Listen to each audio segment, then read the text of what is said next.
I'll let you take the floor. Usually I would. Oh, here we go. We're live now.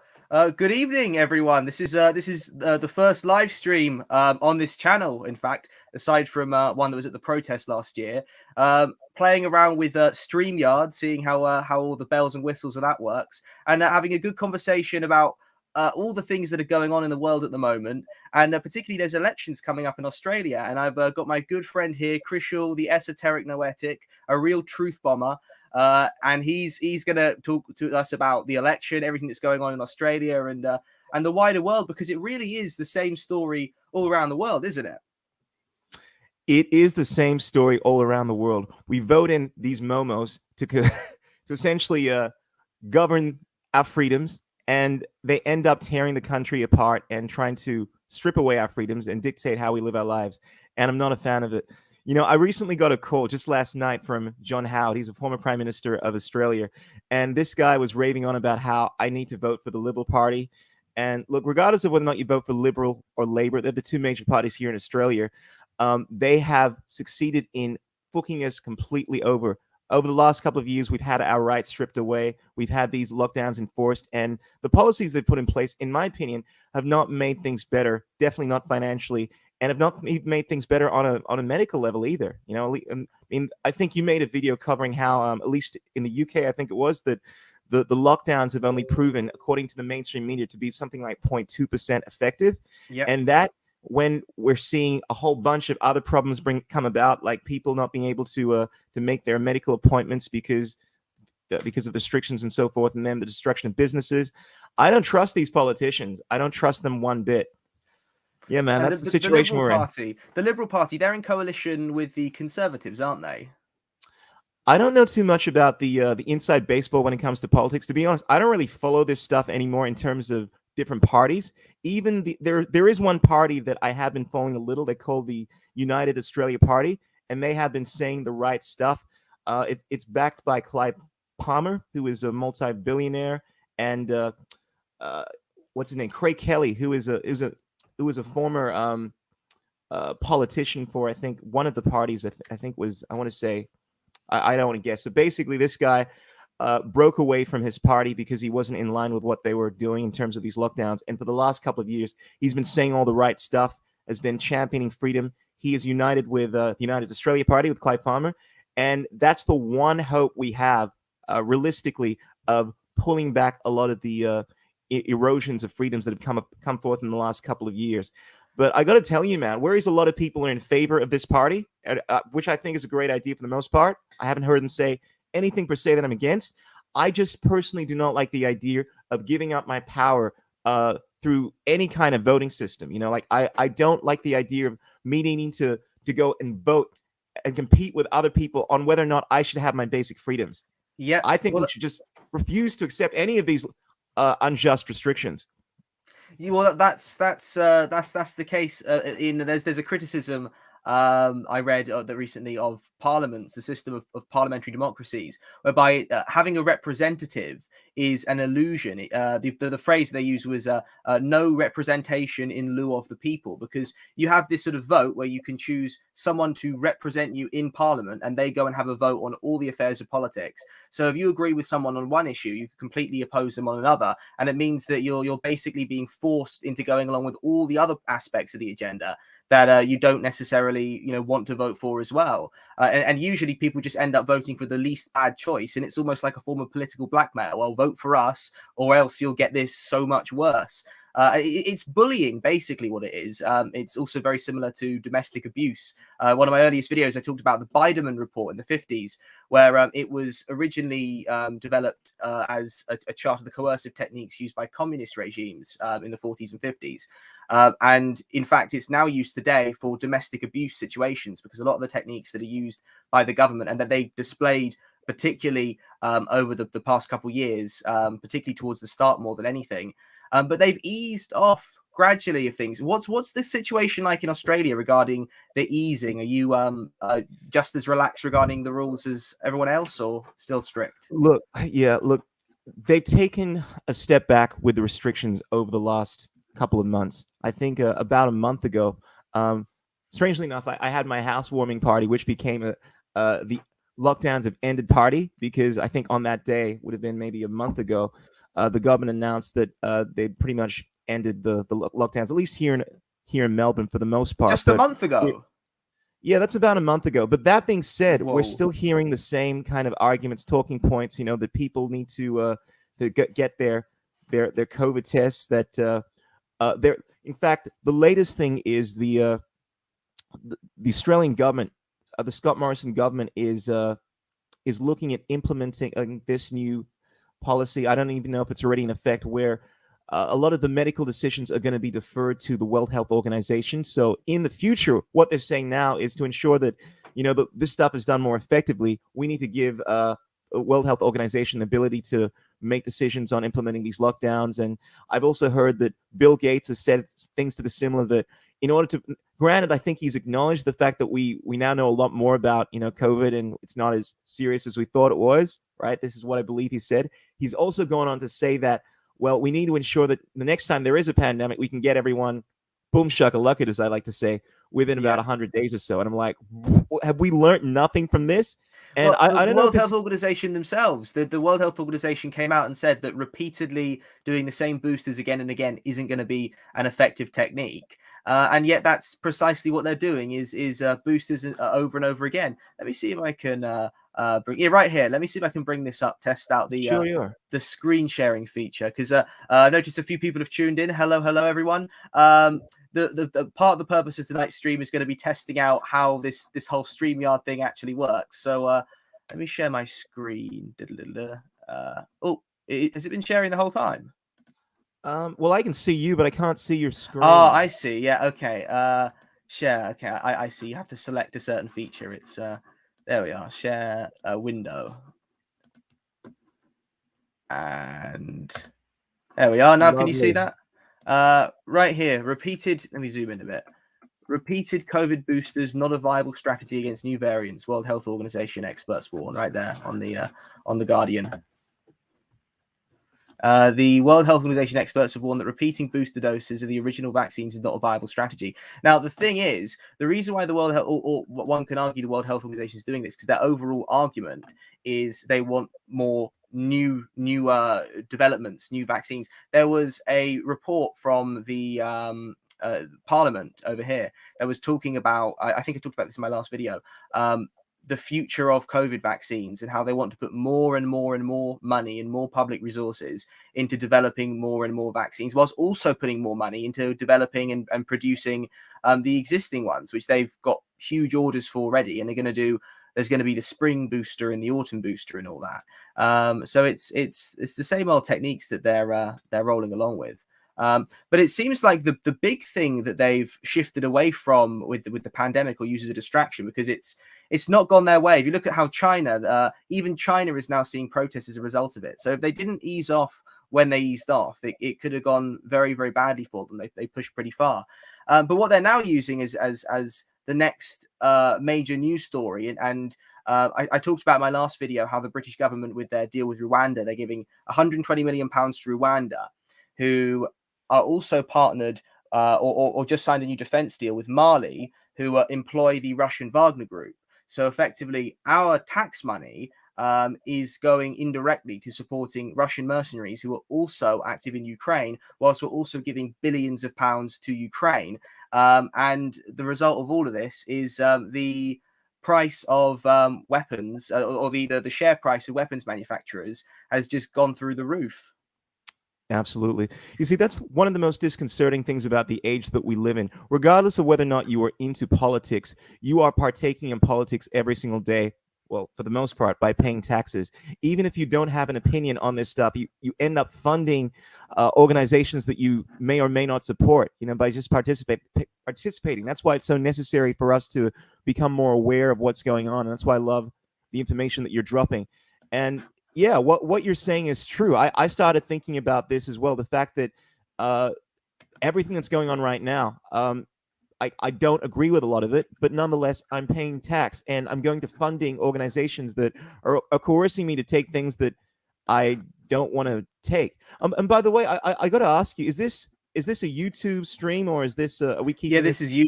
This is All YouTube. right. That's what. No, I only asked because I want to know if I can dial this all the way up to speaking about conspiracy Yeah, theories and I think what's going on. best to stay on the Yeah, the safe side of absolutely. all that stuff. Yeah, but Steering back to just to the conflict, obviously that's going on in Ukraine at the moment. yeah. They're just the same way as they did with the pandemic. They're using it to politicize in exactly the same way. So at the moment, yeah, I'm not sure if you're aware that Prince Charles is currently doing a tour of Canada. Um, Okay. well, while he's in Canada, he's of course met with good old Trudeau. And let me share my screen again Iron here. Trudeau. Mm. And oh no, window. I'm getting used to it now. Here we are. Yeah, so while he was in Canada, he spoke with Trudeau and urged him to act on the climate as the Ukraine war hastens the need for change. So he's using the war in Ukraine as another push for an urgent need for a transition to a green economy and a digital economy and a world economy and all the same words he uses. So if you can hear this audio, let's hear what he has to say.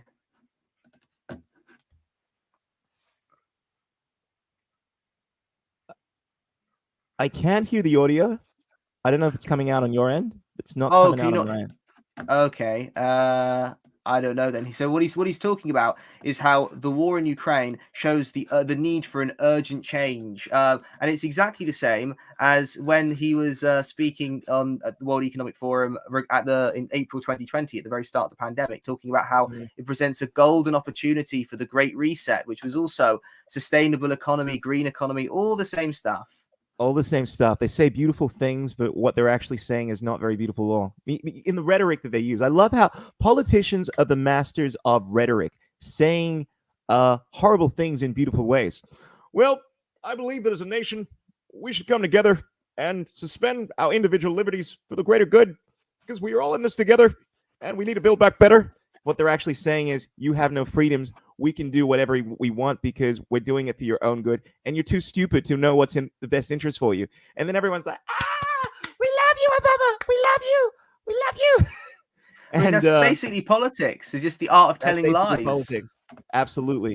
And I make reference to this video that's been scrubbed from the internet about Obama essentially saying that essentially we need to suspend our individual liberties for the greater good.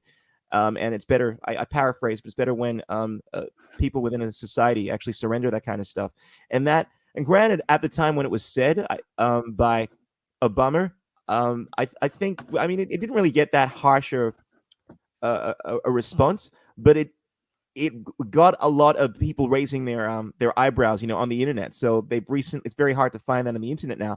But now, lo and behold, the 21st century, that seems to be the agenda. It's like any concept of individual liberties, of human rights, is looked at as being a negative thing. I don't know what it's like in the UK, but people in Parliament, Craig Kelly recently made a speech about how what's going on at the moment is a gross violation of human rights, with these mandates and whatnot. And people in Parliament were like walking out. I don't know if this was in Parliament, but this was in some kind of political environment. And the vast majority of politicians, of people in general, don't even like the idea of talking about there being wrongs in coercing people to undergo what's been going on at the moment. And this is the climate.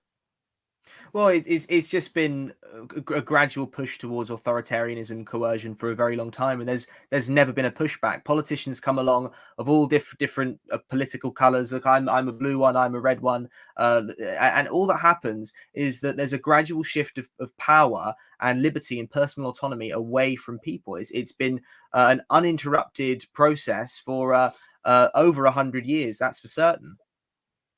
It Absolutely. it's And when you hear people like I know one of the talking points at the moment in the World Health Organization, like many of these members, is essentially trying to enact a system where people don't have any free will. Like I've heard figures speak about how we need to actually get rid of the whole concept of free will, and this is at the cornerstone of human rights, like people being able to govern their own lives, because they have free will. And now the whole focus has been on, well, on control, has been on state of emergencies. I mean, it's just unbelievable just what's happened over the like.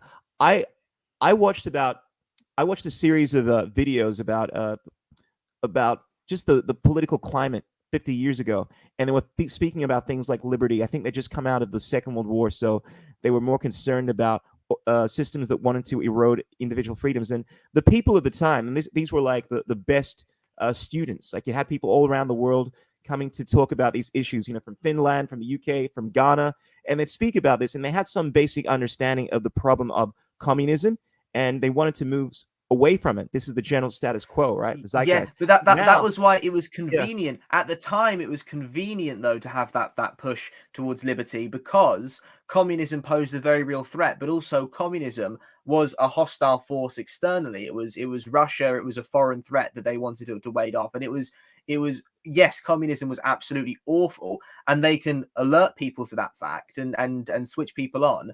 But now that it's not so much the case, and that their system has moved into whatever it is today, it's moving towards a more communistic system. It's capitalism in name, where there's big businesses and there's lots of politicians taking a lot of money out of the system and a lot of businesses lobbying them. In fact, just today there was news that Rishi Sunak, the Chancellor of the Exchequer over here, who's raising national insurance and breaking all the manifesto pledges, and that while there's a cost of living crisis going on, he's just made the rich list of the wealthiest top 10 richest people in Britain, I believe. And it's all these people who are profiting directly from the system, and that's the problem with politics as it is in general. But the amusing story actually that was also broke today. I want to see if I can get this this audio fix. Let me try something real quick. So what this was, I don't know if you saw what George Bush said, having a bit of a Biden moment. no, I haven't heard him comment on anything for a while. Let me see if I can get this working. Okay, so share screen. Some screens let you share audio. Okay, share screen. Window, share.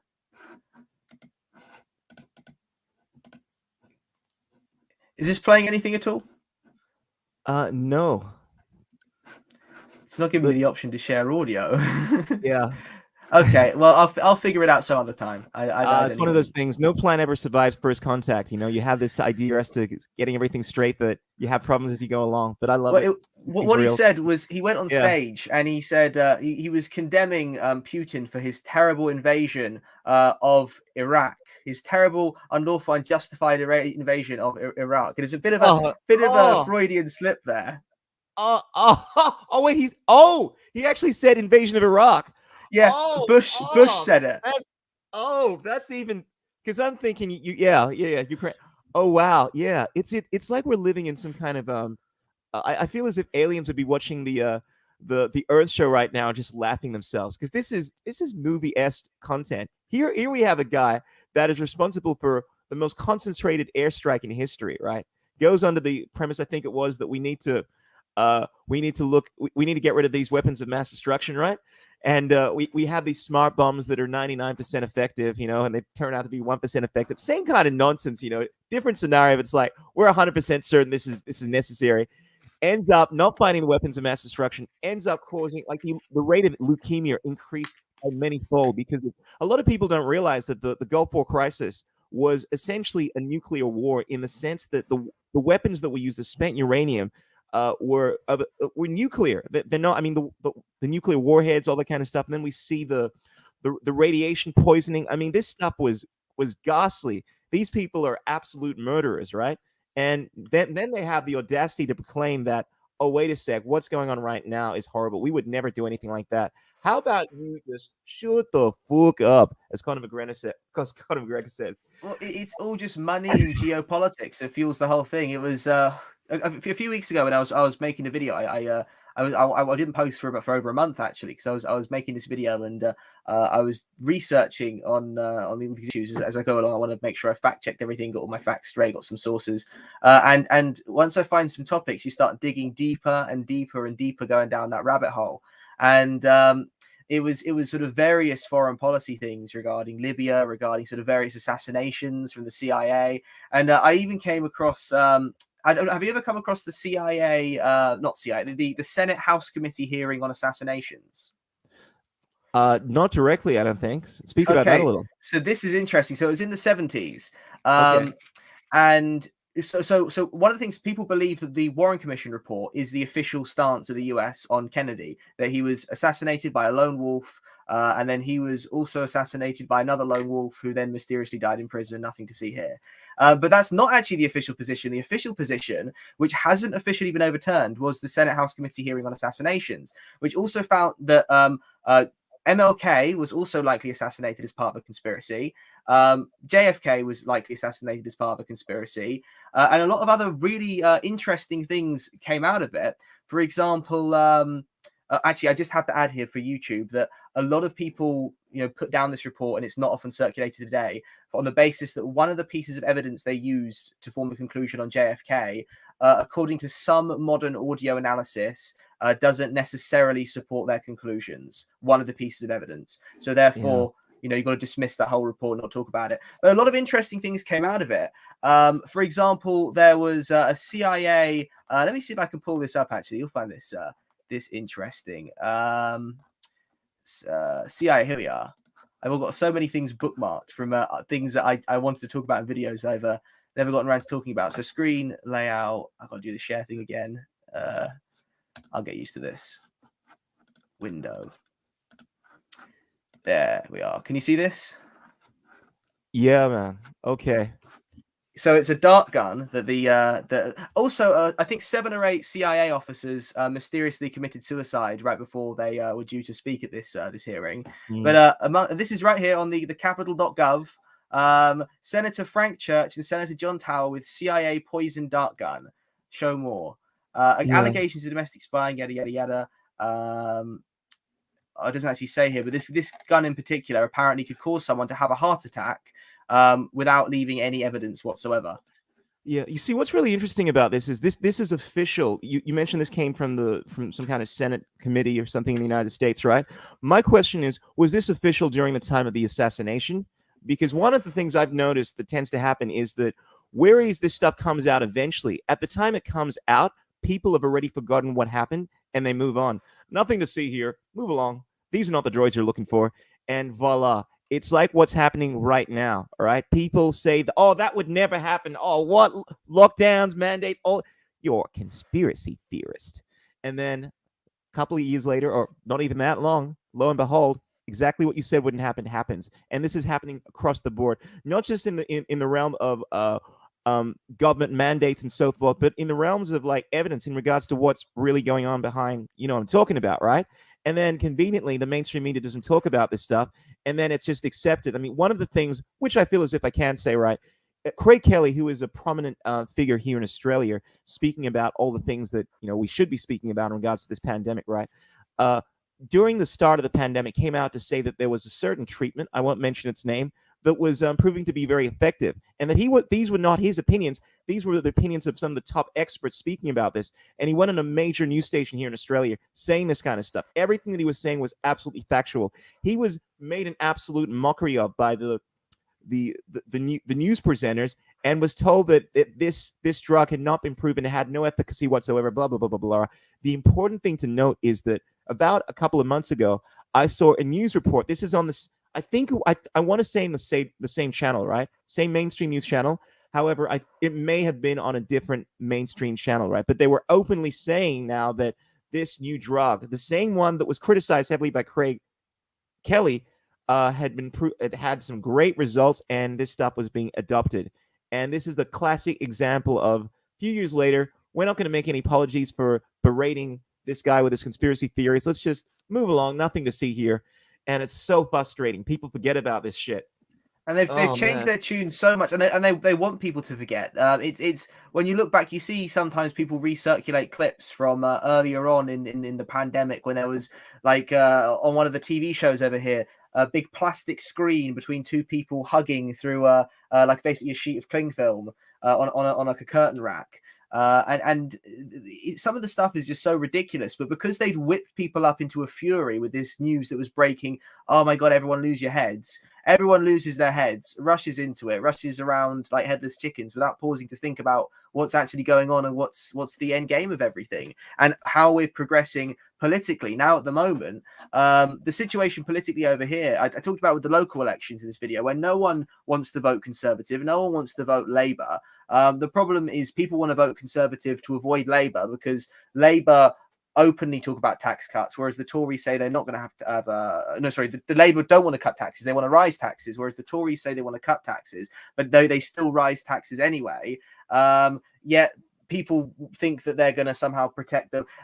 It's also, for example, with the cultural side of things, how they were there, in the month leading up to the local elections, they were sort of speaking out against the the culture wars and saying about how women shouldn't, trans people shouldn't take part in women's sports and all that kind of thing. Yeah, the rest of the time they're openly pushing it with support for organizations like Stonewall, which is reports late last year came out that it infested an enormous amount of the public sector over here. But from what I've seen of what's happening with the Australian election, it looks like some of the pollsters are saying that the Labour might get a small majority, and others are saying that the coalition might swing it. So it almost seems like people are dissatisfied with the mainstream parties in Australia, just the same way as the rest of the world. Would you agree? 100%. The biggest indication that I have seen that there is definitely a shift towards more freedom, right, is the United Australia Party. A lot of people, before this thing really started taking effect and getting a lot more popularized in the mainstreams, they were saying that there's no point doing anything about this on a political level, right? Because Labor and Liberal, they've always had the major influence here. But what we've seen is that United Australia, this is a party that is essentially trying to end the idea of mandates, lockdowns, all that kind of stuff. That you have essentially returned to more of a liberal, a classically liberal country. They're now the biggest party, the biggest party in Australia. That's a huge deal. And we've seen a tremendous rise over the last year or so. And the protests are also indication of this. And also, I was recently in the Gold Coast, and I couldn't.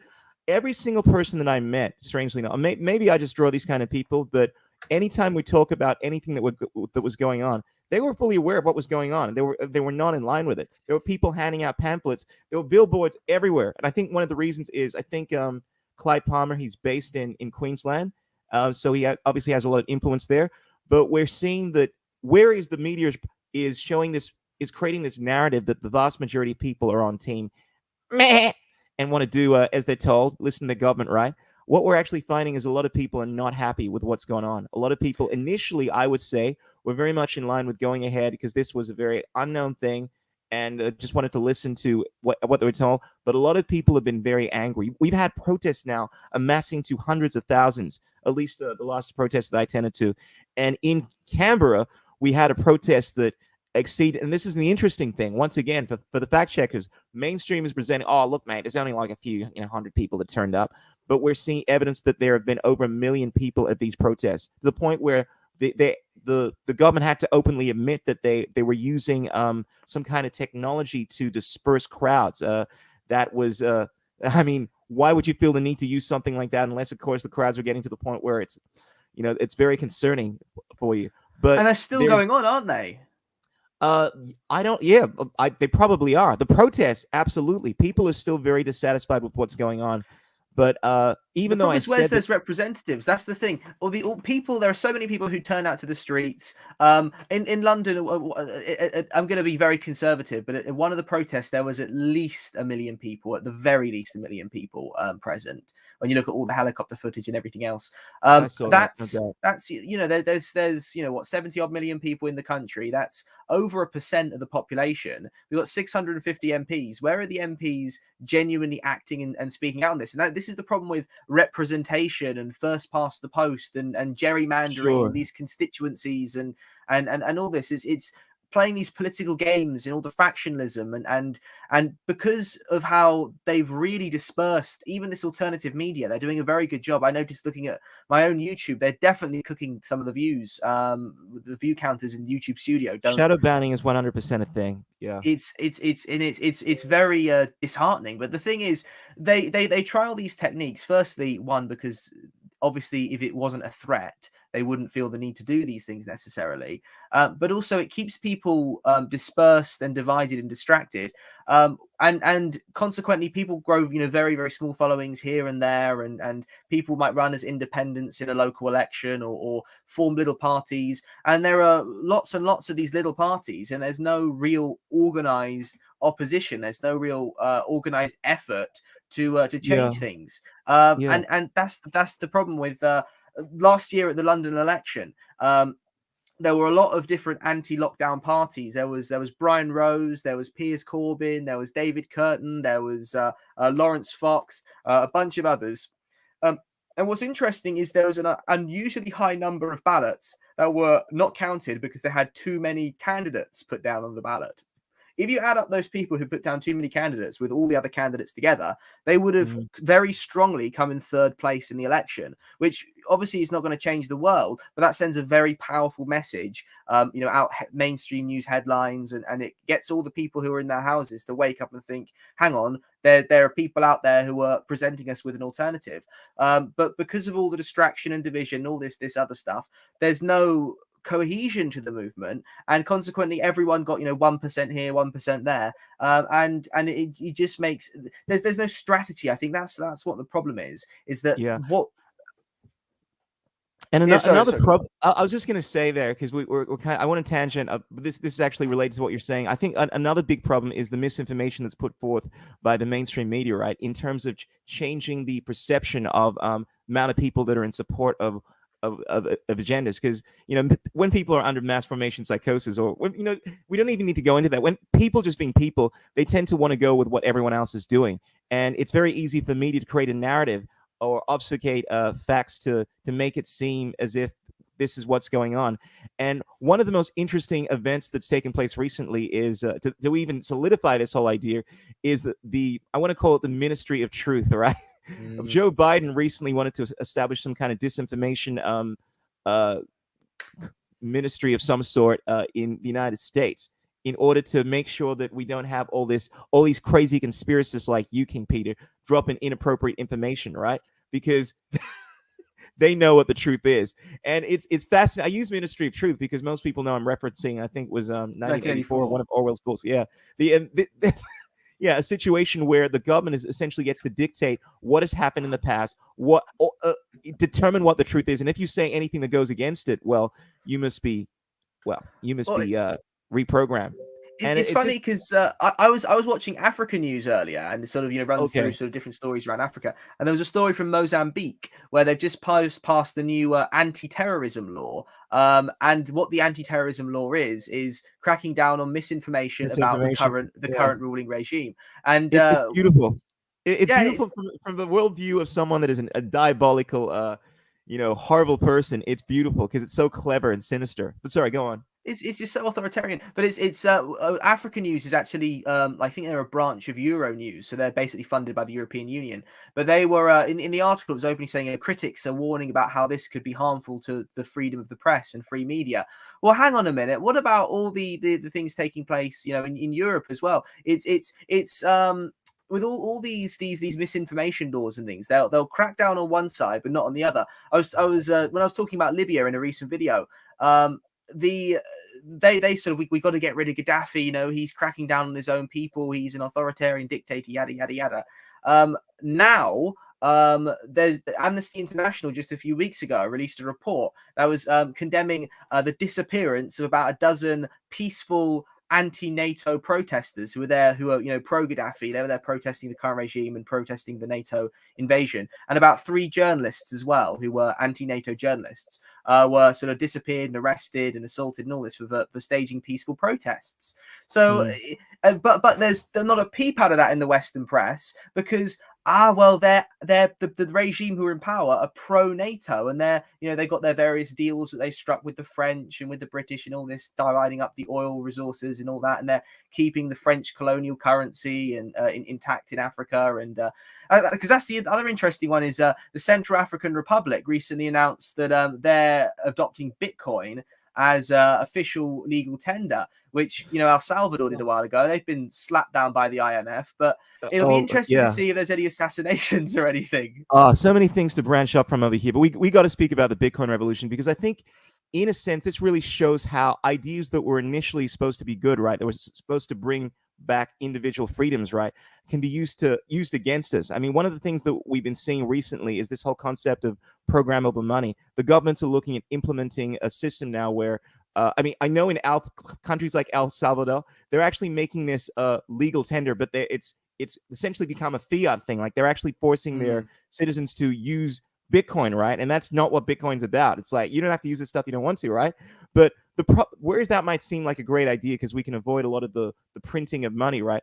What happens is when you move into the world of programmable money and the governments start to now say you're not allowed to purchase X and Y, and now everything that you purchase is tracked, it can be easily used against people, and it can actually be used as something not to give you freedom, but essentially to control every aspect of your life. And this is the theme that we are seeing at the moment. It's like a lot of people get frustrated with me when I speak about these technologies. They say, oh, this stuff is horrible, it's evil. I'm not opposed to technology. Bitcoin is not inherently bad. A lot of these technologies are not inherently bad. Whether or not you are pro-vaccine or anti-vax, right? The technology in of itself, regardless of what you may think of it, bearing in mind that there are many different generations. I don't want to get into this stuff, but there are obviously many different generations of what we call vaccines, right? But it's about choice. But when we see a situation where the government has decided, thinks that something is so good that they can mandate this stuff, well, that's when you have a problem, particularly when you have a situation when people can't even discuss what the problems may be, because now they have a monopoly on freedom of speech. And some of these countries are now saying that, well, look, because we need to ensure that misinformation is not spread, we have to take action and censor these people. And this is how this stuff becomes a problem. Now you have control, which is the real weapon. And then that's exactly what they're doing as well over our bodies and our access to food and things. For example, how folic acid is apparently really good at preventing birth defects. So they're now mandating that folic acid has to be in all British bread. Obviously fluoride being put in the water because that's great for your bones and for your dental hygiene. Well, if someone is concerned about their teeth, they can go and take some fluoride to help their teeth, but you don't put it in all our water. That's why it's breeding grounds for these conspiracy theorists to say, well, maybe the government is trying to like hook us up on purpose. And I'm not saying that they're right, even though, let's be honest, like in some of these situations, it's kind of, when you look at all the evidence, it's like, I don't think this is just negligence. I think this is conscious, deliberate, because the reality is when people are forcing you to do something, regardless of whether or not they are doing it for your best interest, they should not be doing it, right? And the government never acts in our best interests. Look, I think for the most part, but look, I also believe that there are when you have a look at this from a hierarchical standpoint, I believe that the people that really know, this is my own personal opinion. I always try to make a distinction between this, right? I believe when I'm speaking about people's opinions in regards to what's going on, I believe the very people on top, right, a good amount of them don't have this truly utilitarian perspective where they're trying to make the world a better place. Some of them may. I think the people on the lower rung of the hierarchical structure, like the lowly employees and so forth, probably are doing what they think is a good idea, right? Like they're just following these bureaucratic things and so forth. However, you're going to say following orders. Following orders, absolutely. That doesn't make it right, though. And exactly. And when you have a look at what's really going on, it's kind of hard to believe that the people that are really on top don't know the consequences of their actions. Let me just say that without making too many pseudo profanities. I think it's pretty clear to see there is an agenda here. Well, I think just expanding on that, there's definitely been an emphasis away from personal responsibility and things, and it's just how it's taught. People are taught not to make decisions and act for yourself and use your own rational judgment. It's you see a lot of that in schools, and particularly it's in these alternative movements and whatnot, particularly over here in the UK, because there's just such little in the way of media, a lot of people turn to things like GB News and Talk TV, and they've got some fantastic presenters of both of those. But the thing with a lot of the more old school, traditional, conservative types is there's a lot of issues where people are very unflexible on, a lot of issues where people are sort of very out of touch from reality on. And one of those is weird, fanatical, almost like a fantasy-like view of old-timey education, where there's like an emphasis on strictness. Everything has to be strict. And I've been seeing a lot. There's a woman who's been appointed by the government to be social mobility commissions and she goes around and does the rounds on the media on all those conservative outlets because she runs a school, and she's been branded as the strictest head teacher in England, where she runs this strict school where you're sort of reading all the reports of it. The children aren't allowed to talk to each other in the corridors, like between lessons. They have to sort of remain silent and all this. And it's weird when you hear her talk about this. It's bringing back the old school element where there's a sense of formality between the headmaster and all that. But even back in the days when they had corporal punishment, kids were given the cane or whatever, there was a degree of personal responsibility that came with it for kids. You hear all these crazy anecdotes from back in the days of kids who used to get up to this, that, and the other, and they had more freedom regarding leaving school and doing this, that, and the other thing. So there's been a shift away from personal responsibility to follow the orders, don't ask questions, regurgitate information. You are a drone. Don't take any personal responsibility or accountability for your actions. Absolutely. And a lot would argue that the schooling system is fundamentally set up in this way in order to make people more docile towards the current establishment, this authoritarian system. I mean, it's based off of the Prussian education system, and input, output. There's less of a focus on creative, critical thinking, that kind of stuff, and more importantly, just the whole authoritative structure of it. Like, the student is not supposed to speak unless, of course, they give permission, they raise their hand, all that kind of stuff. That, in a way, you could say grooms students to be more subservient to authority. When you see this in the current system, we see a system where the vast majority of people are quite willing to listen to their authority because they've been brought up from a very young age to do so. The idea of standing up against something because it doesn't resonate with your conscience seems like a weird thing that you'd see in some kind of science fiction movie, right? Like and this is what we saw play out just over the last couple of years when we were seeing the government do things that a few years ago would have been unspeakable. Most people give up. Quite freely give up their personal autonomy, and they just say things like, "Oh, well, it's only for a short while. Oh, it's just to flatten the curve. Oh, look, mate, this is what was going on in Australia. I know this is the case in the UK. Granted, you guys were protesting in the over 1 million, to begin with, and I was like, what's going on here? Eventually, the Aussies started catching up with you guys, and granted, we're seeing a lot more people move away from this, but for the most part, I think it's very difficult for people to overcome this indoctrination where they blindly follow what the state is telling them. And it takes this. I spoke about this with a guy recently. He was just talking because he's one of these guys that just does not follow any kind of orders whatsoever. And we're speaking about just the psychology of what it is that allows people to be like this.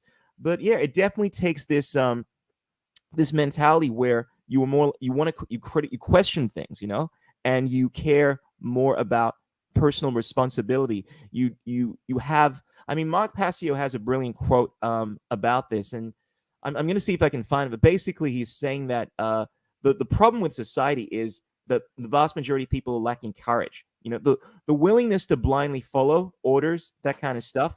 It comes down to the choice that you feel as if it's too scary to go out on a limb and say things that are going to get you in trouble. Therefore, yeah, you blindly agree to this. I'm going to see if I can quickly find the quote because it really gets at the heart of what we're talking about here. I'm just going to see if okay, most people will accept a form of control over a form of discomfort.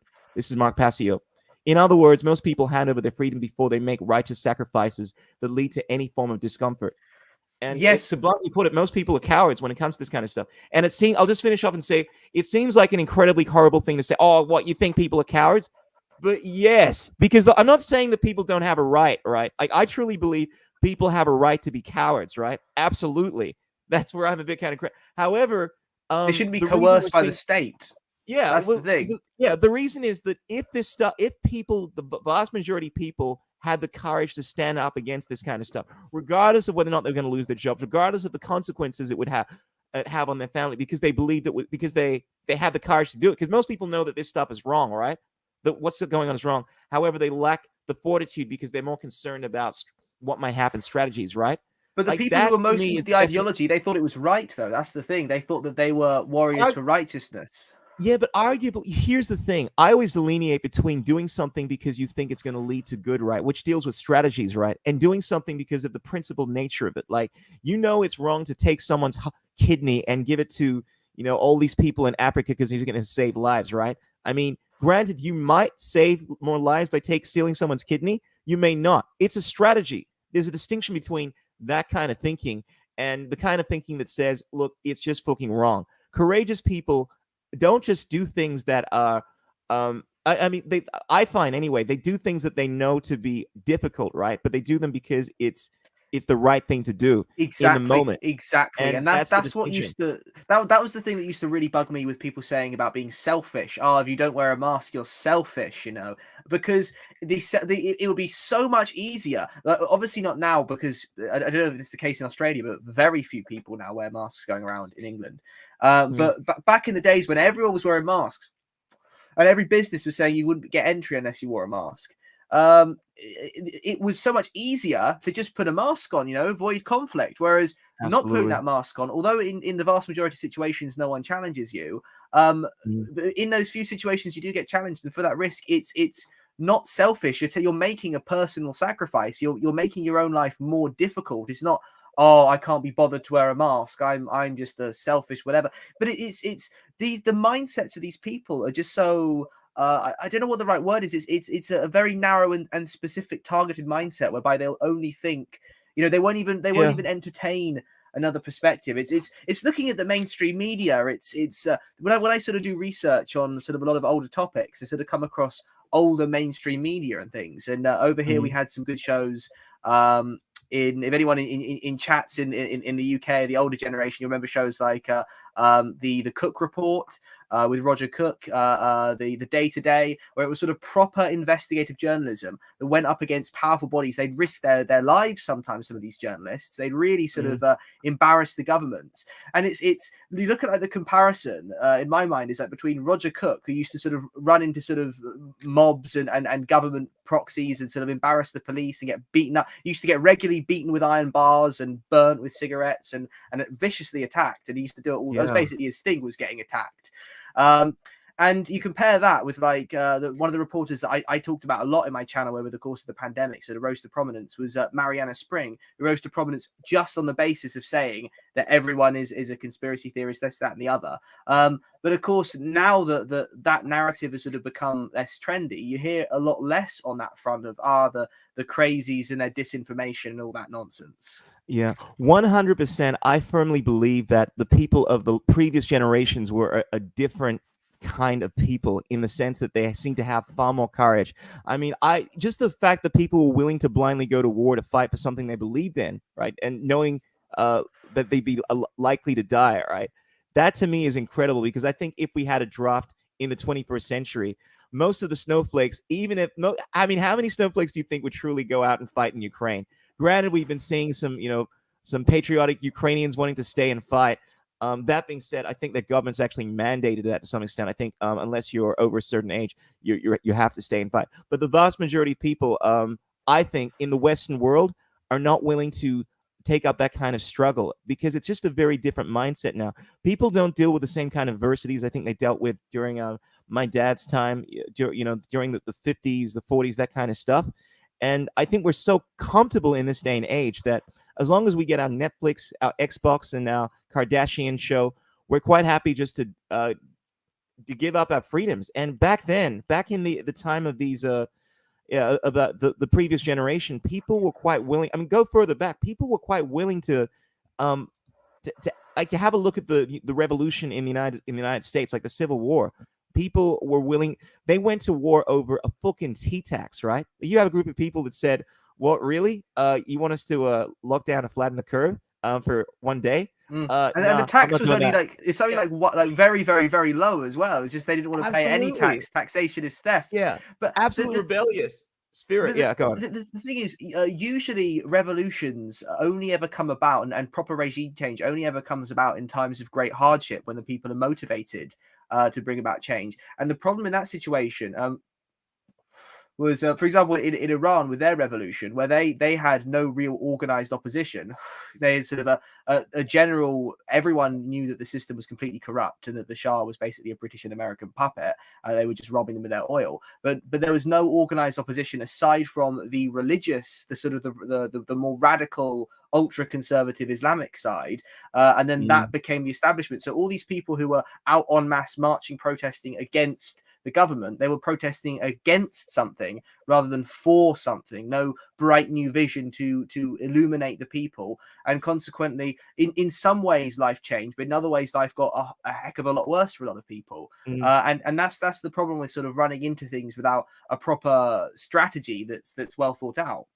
Sure, I think it's a combination of circumstances that dictate people's likelihood to stand against the system, but also just the stuff of like character. Like there are some people that have been groomed, it seems, to be more resilient towards facing any kind of tyranny. And I think there's a good argument to be made that the people in the past were less likely to take any kind of tyranny, and most people now, they wouldn't even recognize tyranny. They'd be quite happy to give up the vast majority of their money to fund organizations doing horrible things they don't agree with, even when things get very uncomfortable, until it really becomes an issue.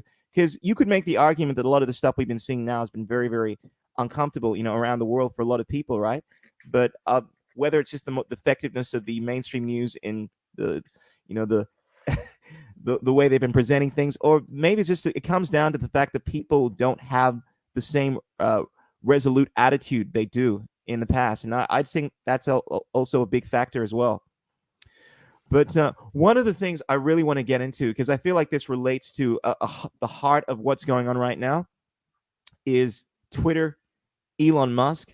I think what's going on there has divided some people within, I'd say, the truth movement, in the sense that a lot of people think Elon Musk is a figure that has just been, I mean, essentially, he's just going to go along with the establishment and essentially wants to circumvent our freedoms and all this kind of stuff. And you could make that argument, I think, arguably, because he seems to be involved in technologies that could be easily used against us. I mean, people make reference to the Neuralink devices and Starlink, this kind of stuff, how it's easy for that stuff to be used by the government in order to survey us, in order to control what we think. I mean, imagine having a situation where the government's saying, well, now you're thinking inappropriate things now, so you're not allowed to go X and Y. And they have these Neuralink devices that have been forced. But he openly says that he is, and you have a look at his actions in terms of the things that he is trying to do anyway.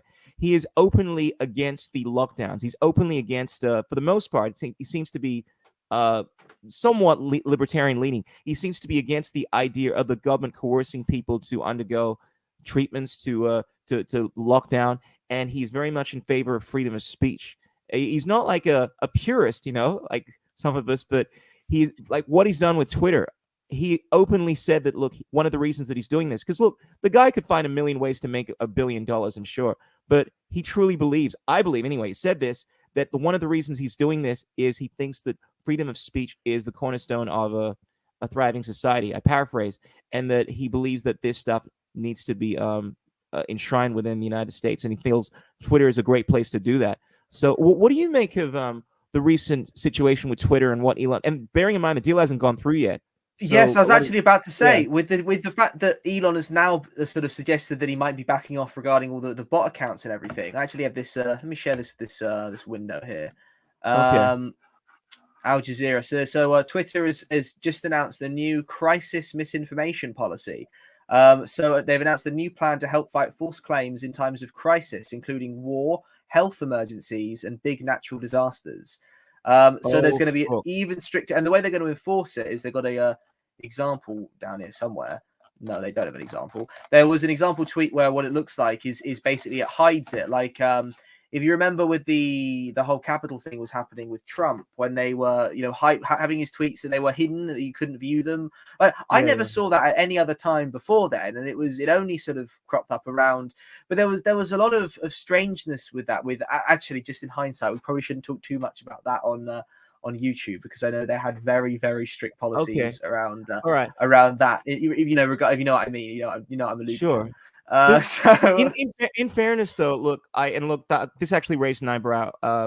Like I don't like any kind of like censorship. Even if it's like misleading information, if it's incorrect, let it be exposed. Let people comment and say why it's incorrect. That being said, Elon Musk has proposed that he wants to have the algorithms transparent. So whereas in the past we haven't known why your tweets are being shadow banned, what's going on, and so forth, because of the transparency in which he wants to implement, this is going to at least address like a huge aspect of the BS. What's actually going on, whether or not they actually have an agenda to censor you because they just don't like what you're saying, or it's at least it's more transparent.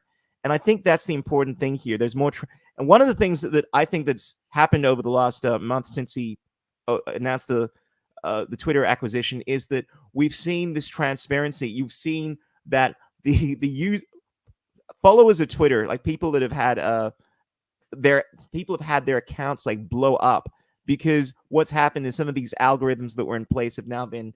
I'd imagine there's some kind of like special button that takes away all of these restrictions that have been placed, and we've seen some Twitter members have their followings rise exponentially, and it's been a situation where the people that have more freedom-oriented ideas have grown substantially, and we're not really seeing the same with those that have been well, he that have exposed been the more bots. That's one of the left-leaning. things he did. Yeah, Is he exposed the extent of the bots, and people got very, very angry. In fact, there was I don't know if you saw the latest Project Veritas thing on Twitter that just happened, I think, yesterday. What they did was they how Project Veritas works. They send in someone undercover to gather information, like on a date or something with someone, and they sent in a guy on a date on this on a dating app. I think they organized it with a Twitter employee, and they got the Twitter employee on a hidden camera to start spilling all this stuff about how they have a bias against conservatives and want to sort of promote certain ideas, and because weren't they at one point they were I don't even, it might even still be Twitter policy where they ban anyone who speaks against the trans orthodoxy or refuses to recognize sure. someone's But the identified the gender. argument, in fairness, that was put forth by, like, there was a classic Joe Rogan Experience podcast where Tim, Tim, he does the Tim podcast, was speaking to the CEO of Twitter at the time. Forget his name. Who's that guy's name? Oh, You know, Tim Pool? Yeah, Tim Pool was speaking to the CEO of Twitter at the time, right? And his lawyer, right? And they're talking about the policies, and he was actually making the point that, look, where is these people, like Twitter, Team Twitter, they're not necessarily trying to be biased against conservative views. However, it is the culture, particularly in Silicon Valley, right, where people just, the default position is to have these views where you believe that you have a particular view when it comes to gender, you have a particular view when it comes to what freedom of speech is. And because the default position is this, they don't think they're being biased by censoring people that have views that go against their default position. They're not doing it because they're conservative. They're doing it because this is what their belief system is. So it's just by nature of the worldview that a lot of these people have. They're not necessarily doing it on purpose. But it's interesting to hear you say that this employee was saying that, look, actually, it is on purpose. We don't like conservative views.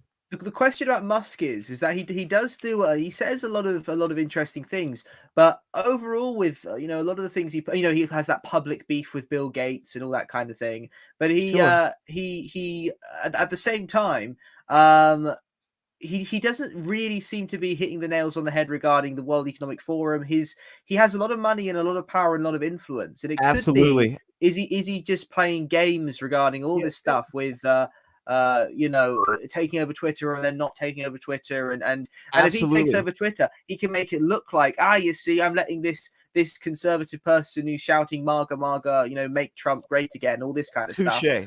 and Touche. at the same time, not the real, people who are This is what genuinely challenging things. a lot of the conspiracy theorists are saying, because he doesn't seem to be on board with a lot of the things that most of us know are absolutely hideous. Like he's saying enough of the right stuff, but for instance, he doesn't seem to have any knowledge in regards to what's going on with NASA in terms of the whole alien cover-up kind of agenda, which kind of sounds a little fringe, I know, but anyone that's delved into this stuff, no, I mean, just recently, I think for the first time in about 50 years, they're having a UFO for disclosure Yeah, form or I something saw like that. that. The Senate Yeah, Senate but he intelligence hearing. yeah, but Yeah. he's openly said, look, he would know if there was something going on, and like, no, he wouldn't. I mean, there are certain the government. I mean, there's certain aspects of the government that are actually very clandestine, but also in terms of what's going on with the boom. Actually, I don't want to go into it, but just his position on things dealing with science. I'm like, oh, okay, that's your view. His position on even when it comes to the political thing, like he's saying enough of the right stuff, right? But he's not opposed to obviously working with government, which is understandable. I mean, SpaceX is funded, I think, the government, U.S. government has funded over $1 billion towards SpaceX. I don't have a problem with a situation like that. It's kind of like, well, just based off of the system, people obviously need to work within the confines of the system in order to get stuff done, right? Yeah. That being said, the problem lies in when people start making pseudo profundities in regards to his intentions. Like we haven't seen any. Granted, he has created the Starlink device, right, which can be used against us in many ways. People talk about some of the negative consequences of those kind of satellites and whatnot. It's perfectly understandable that he may not be intending to harm anyone with these things, and I subscribe to this idea. When it comes to the neural link devices, the idea of creating, he's not said anything about wanting to force this on people. This is Well, me trying to. he's not said, but the thing is, the government could always step in, and he can always appear to be anti. But I Yeah, but think you the can thing make that is, argument with anyone. Like, it's like, yes, and this is the problem with it. It allows you to build these theories, right? And this is what conspiracy theorists are known for. In regard, and as soon as you start speaking about the motivations, the well, intentions of people without the evidence, that's when we move yes, into the world yeah, of like, exactly. yeah, That's the thing is that sometimes there's a nuance that's missed between, everyone uses the word controlled opposition. There's a nuance there in that they're not necessarily someone's controlled opposition, but they could be benign oh, opposition in a way that, for example, when you look at the I like algorithms of that. YouTube with a Yeah, lot of the content that gets promoted, it's some of it you do get anti-establishment content that's promoted sure. on the algorithms, particularly if you watch that kind of content, you get that thing popping up. And a lot of it comes from very specific channels that will have hundreds of thousands of subscribers, but usually the format is posting very, very short, just clips of something that's happened with a reaction meme, or like a very, very brief thing that doesn't. It looks like it's effective opposition, but it doesn't really dive into the issues or really present anything that could harm the establishment. And so, although that person doesn't necessarily have to be controlled opposition, Mm. they're not necessarily of the caliber that's going to pose a threat to the establishment. Touche. So the That is a system can nuance. prop them up. Brilliant argument. But the problem with this is the same problem you have with things like racism and hate speech. They're so difficult to actually identify. When you're speaking about these things, it's not one. I mean, it'd be another thing if you were saying, look, someone has done something that is a violation of someone's rights, like force or fraud, right? But you're speaking about what's within someone's mind, their psyche. When we're speaking about controlled opposition, not benign opposition, right, which you speak about, we're generally speaking about someone purposely being a plant. This is the way in which I use it. And it's very hard to prove something like that. You often have to make claims in regards to what's within the mindset of someone, right?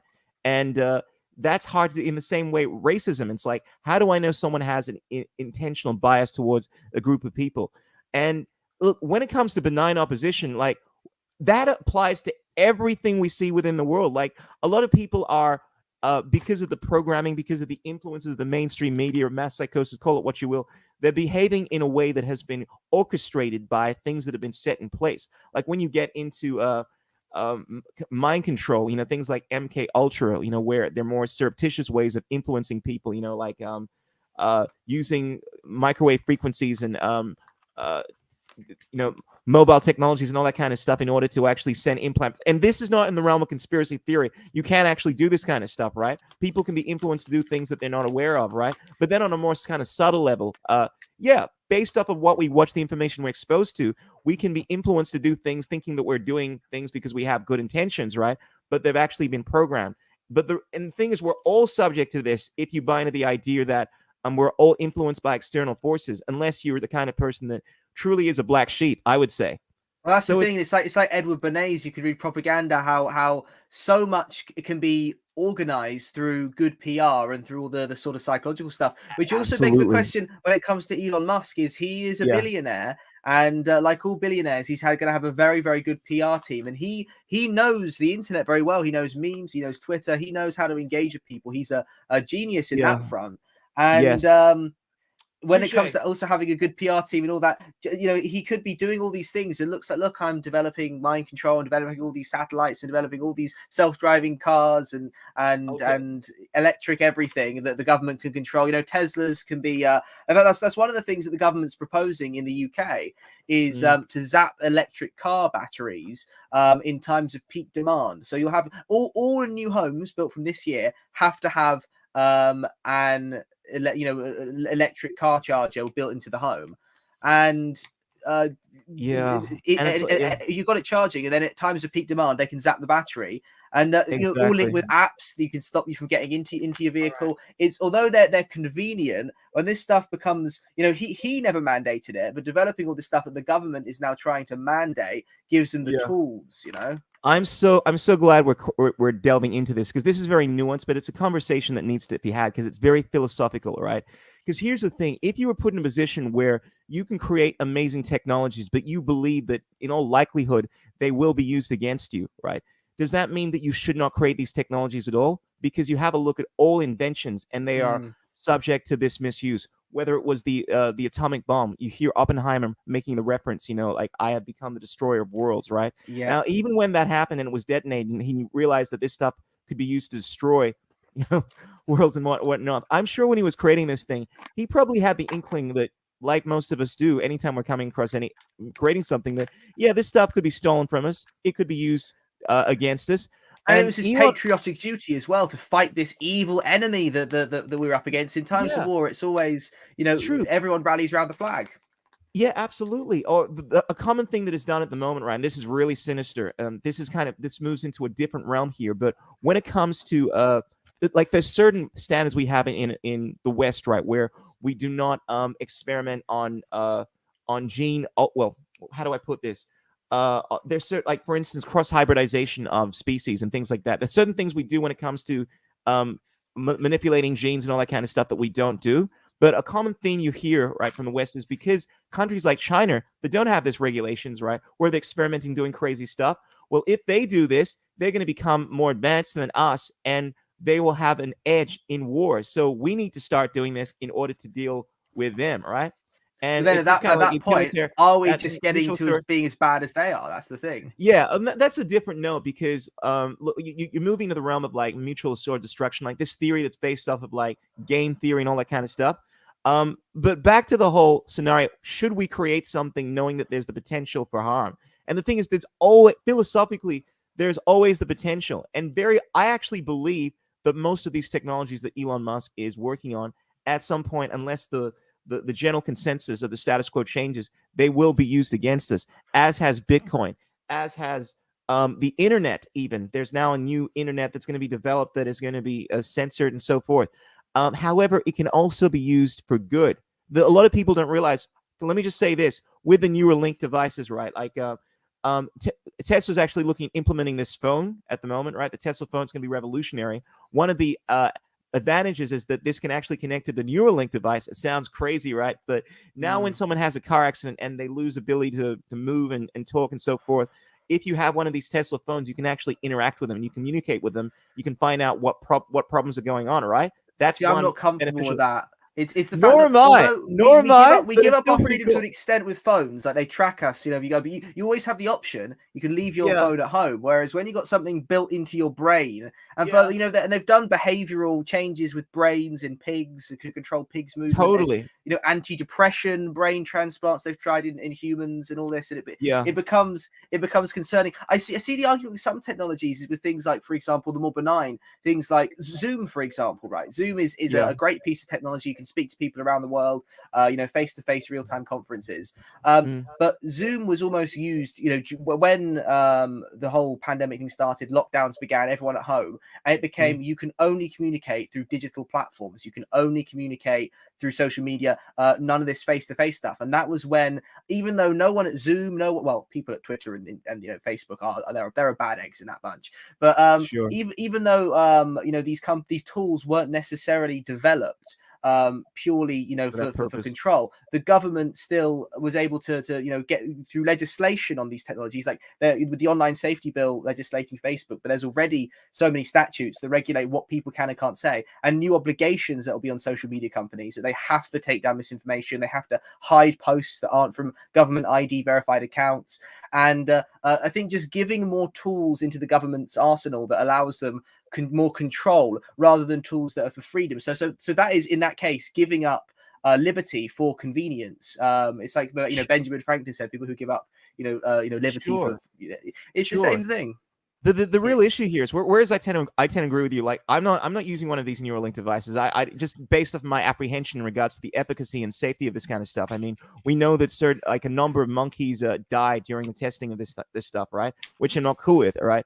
But the real question here, at the heart of this thing, is should people have the right to use these technologies?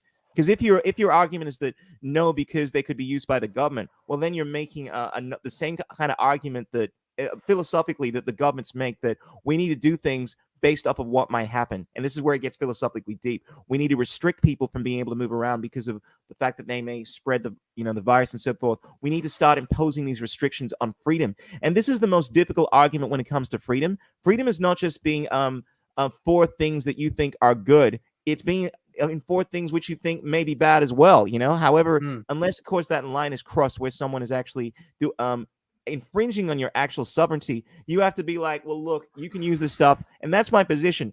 I think this shit is cool, but I'm not putting some kind of Neuralink device in my brain. And I don't I get that. Yeah, I get that. It's where it becomes like the bridge between authoritarianism and libertarianism, where it's these tools are being developed that can give the government these powers. Should we therefore make it illegal? Should we therefore use the state to prevent people from developing these things? And that's when it gets to the point where although you're potentially preventing a negative situation further down the line, but that's when it comes to all these ideas of criminal justice and what should and shouldn't be illegal, and balancing the harms. And it's I mean, you could potentially argue on like a case-by-case basis, but then it adds more bureaucracy and this, that, and the other thing. So it's, I guess, the solution to innovation, if you know what I mean. It is freedom, and this is the difficult conversation to be had, because when we move into the realm of things like being able to alter species, right? Like you probably recently found out that they're actually genetically altering mosquitoes now in order to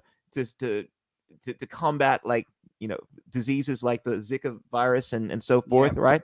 Playing around with the actual environment and the ecosystem through genetic manipulation, and making arguments that, look, I mean, you don't have to. I mean, these things are obviously going to affect us, right? But it's like, what should you have the ability to alter? Like the environment like that? Should you have the ability to play around with the stuff of gods? Or how about food production, like genetic GMO foods, all that kind of stuff? How easy it is for this stuff to spread and contaminate your foods. However, once again, if you want the argument that you were making in terms of like the field of legality and all that kind of stuff, like any kind of law which violates the individual sovereignty of someone in order to bring about a particular reaction, so and this is the distinction between legalese and what I actually call natural law, because one is dealing in the concepts, like regulations and all that kind of stuff, right? In order to mitigate certain, and this, I love how Robert F. Kennedy explains this kind of stuff. He explains the governmental system. It deals in the realm of risk, okay? So safety, all that kind of stuff. A lot of the laws that you enact are in order to mitigate risk. When you're looking at things that are purely based off of the philosophy of natural rights, you don't bring that into the equation, because as soon as you do, you have a morally relativistic worldview. Like as soon as you say, well, we need to respect people's freedoms unless there's the potential that it may infringe on someone else's freedom, well, then there's a whole argument as to what the potentiality is. And all risk is a subjective construct. So it either has to deal in the realm of objective rights, like you cannot infringe on my bodily sovereignty by sticking something in my body, regardless of what might happen, right? Unless with all these examples, the reality is, I mean, a lot of this is very philosophical, but the reality is a lot of these people who are developing these technologies, the ultra billionaires who have influence over government. This is why I'm a fervent capitalist, because I actually don't believe that we live in a real capitalist system, because the way it works is that these big businesses lobby government, and the government reaches its tentacles and then interferes in the world's big business. 100%. The It's called worlds crony aren't separated. capitalism. Absolutely, absolutely.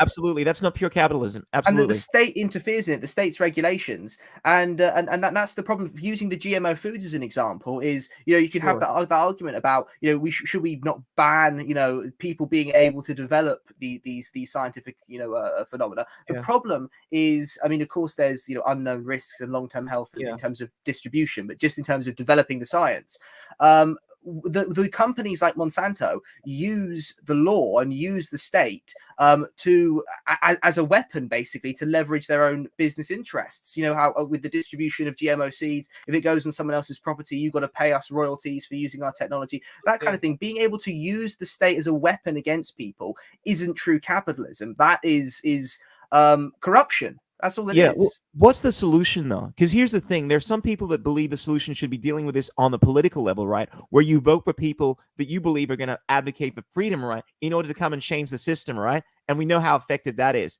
There's another approach, which is the technological solution. Like, there are some people believe that there is all great changes have come forth through technology, like things that have actually moved us away from having to rely on, like, for instance, slavery and things like that, right? A lot of people make the argument that it was the technology. But have they, though? Have they? You can argue that in cases like with slavery, but with things like shutting down our industry, moving towards, because a lot of people, who were on the conservative, they love Thatcher. Thatcher's great. I mean, Thatcher was basically a terrorist enabler, but that's when it gets into more touche.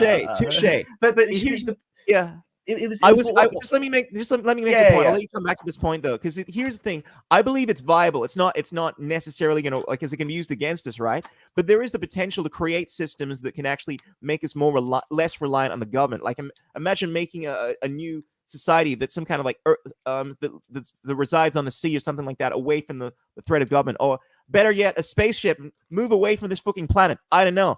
But I would say both of these approaches have their flaw. And let me just finish by saying that I personally believe the best solution is through the consciousness, through our ability to actually take on the responsibility to govern our own lives, becoming less reliant on these governmental systems, move away by simply just relinquishing our support in these systems, moving away from it. This is what David Icke advocates for, because at the heart of this, as soon as you're willing to give up your own freedoms to any kind of entity that's willing to force itself on you like that, then regardless of what your technology is, you're going to have problems.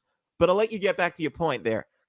Yeah, well, what I was saying about Thatcher was it's I mean, in a sense, it's not so much technology, it's more political. But she wanted to move Britain away from manufacturing and Britain away from industry towards a service-based economy.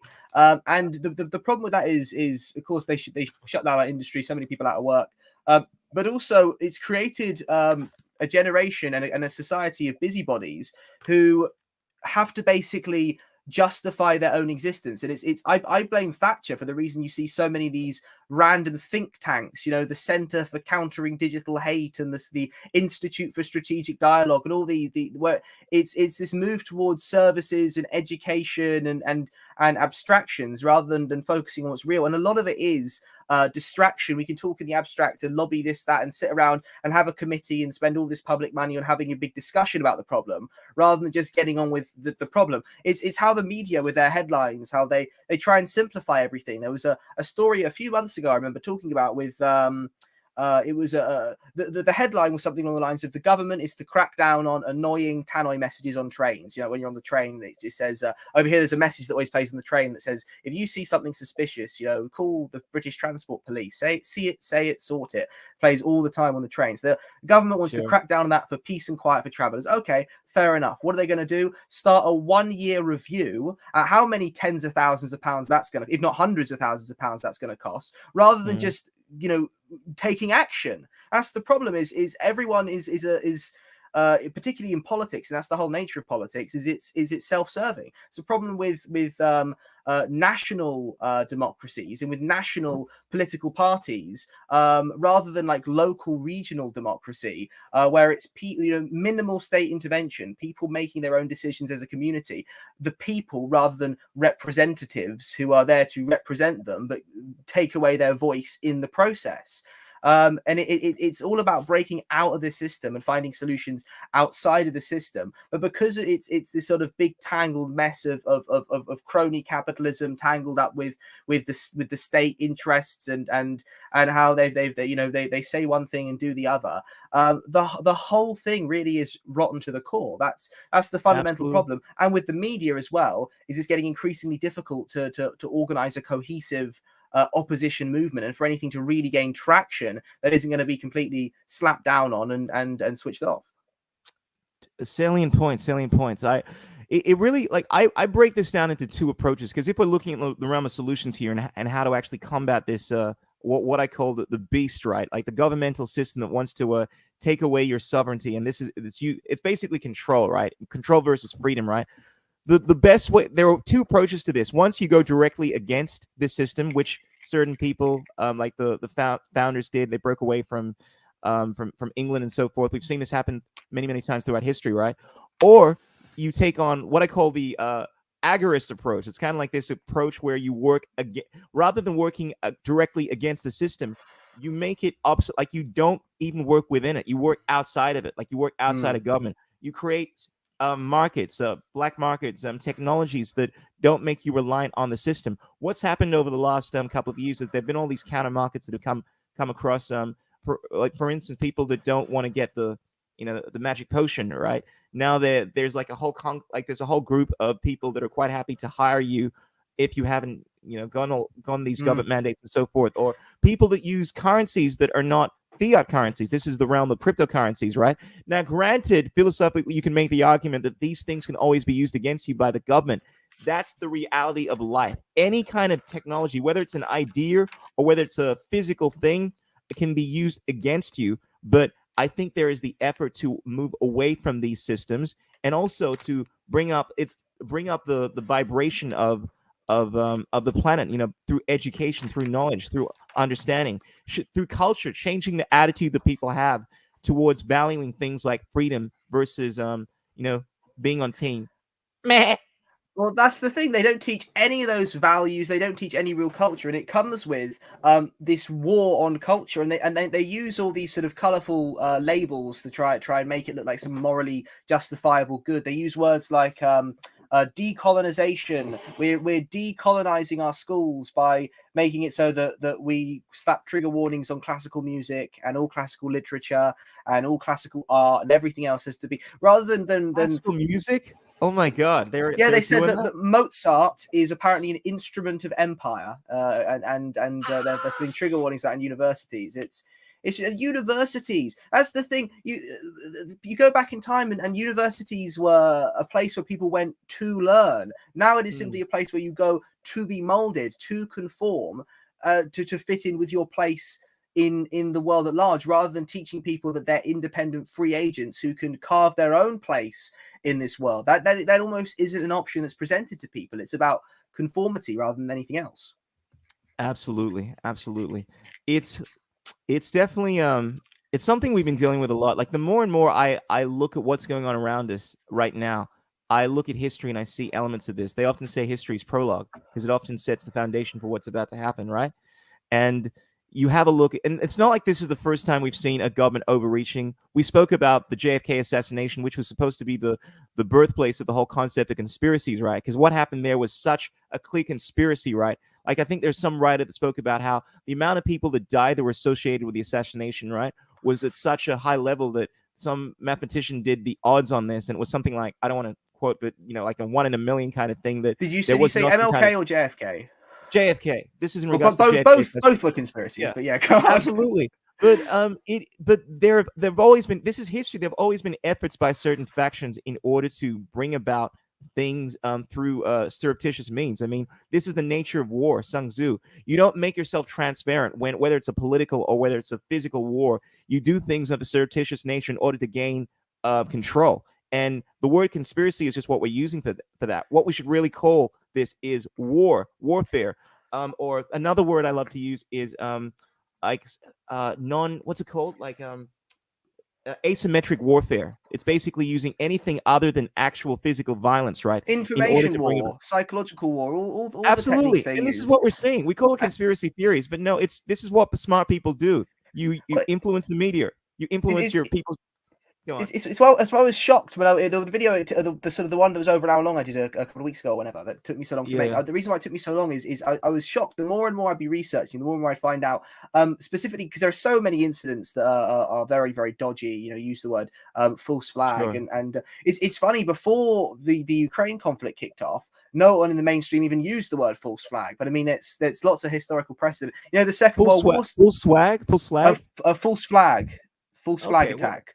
a So full it's swag. Gotcha. Yeah, yeah, so when it's you do it in someone else's name. So for example, the Second World War started with a double false flag in the with Poland to justify their invasion of Poland. Germany got a bunch of SS soldiers to put on Polish uniforms, murdered a German woman who actually was like a pro-Polish resistance fighter.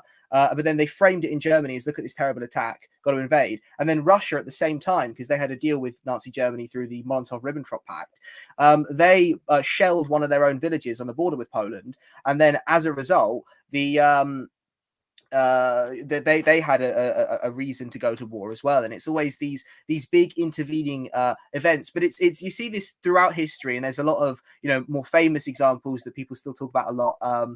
But the one with Lockerbie was an incident in the 80s. I don't know if you're familiar with Lockerbie. no. So it was in the 80s. There was a passenger plane was brought down, blown out of the sky with a bomb that was planted on it over Scotland, a flight from the US to UK, UK to US. And it was just tragedy. This was bombed. It was Libya. Libya did it, and they convicted this and extradited this Libyan guy. He went along with it. He said, "There's no evidence. It's all good. All this dodgy, crooked evidence. There's a lot of weird stuff." The conviction was never particularly secure, but he spent years and years in prison as a result. But the reality is, there's when you look at media reports, usually if someone important dies somewhere, their name is everywhere. But there's very, very little reporting of this guy, Bernd Carlson, who was a UN ambassador, UN official who was on this flight. He was the commissioner for Namibia, which was in the process of a war with South Africa. And he was on his way to fly over to peace talks between Namibia and South Africa. The result of his death was that South African businesses, which the British government had large controlling shares in a lot of them, got to continue operating, exploiting the resources of Namibia. And the other result was that Bernd Carlson had actually started several UN official investigations of companies, including Urenco, which was a uranium mining company, which the British government owned a third of, and I believe the Dutch government also owned another third of the company. And his death, the result of his death, was that the investigation by the UN was completely dropped.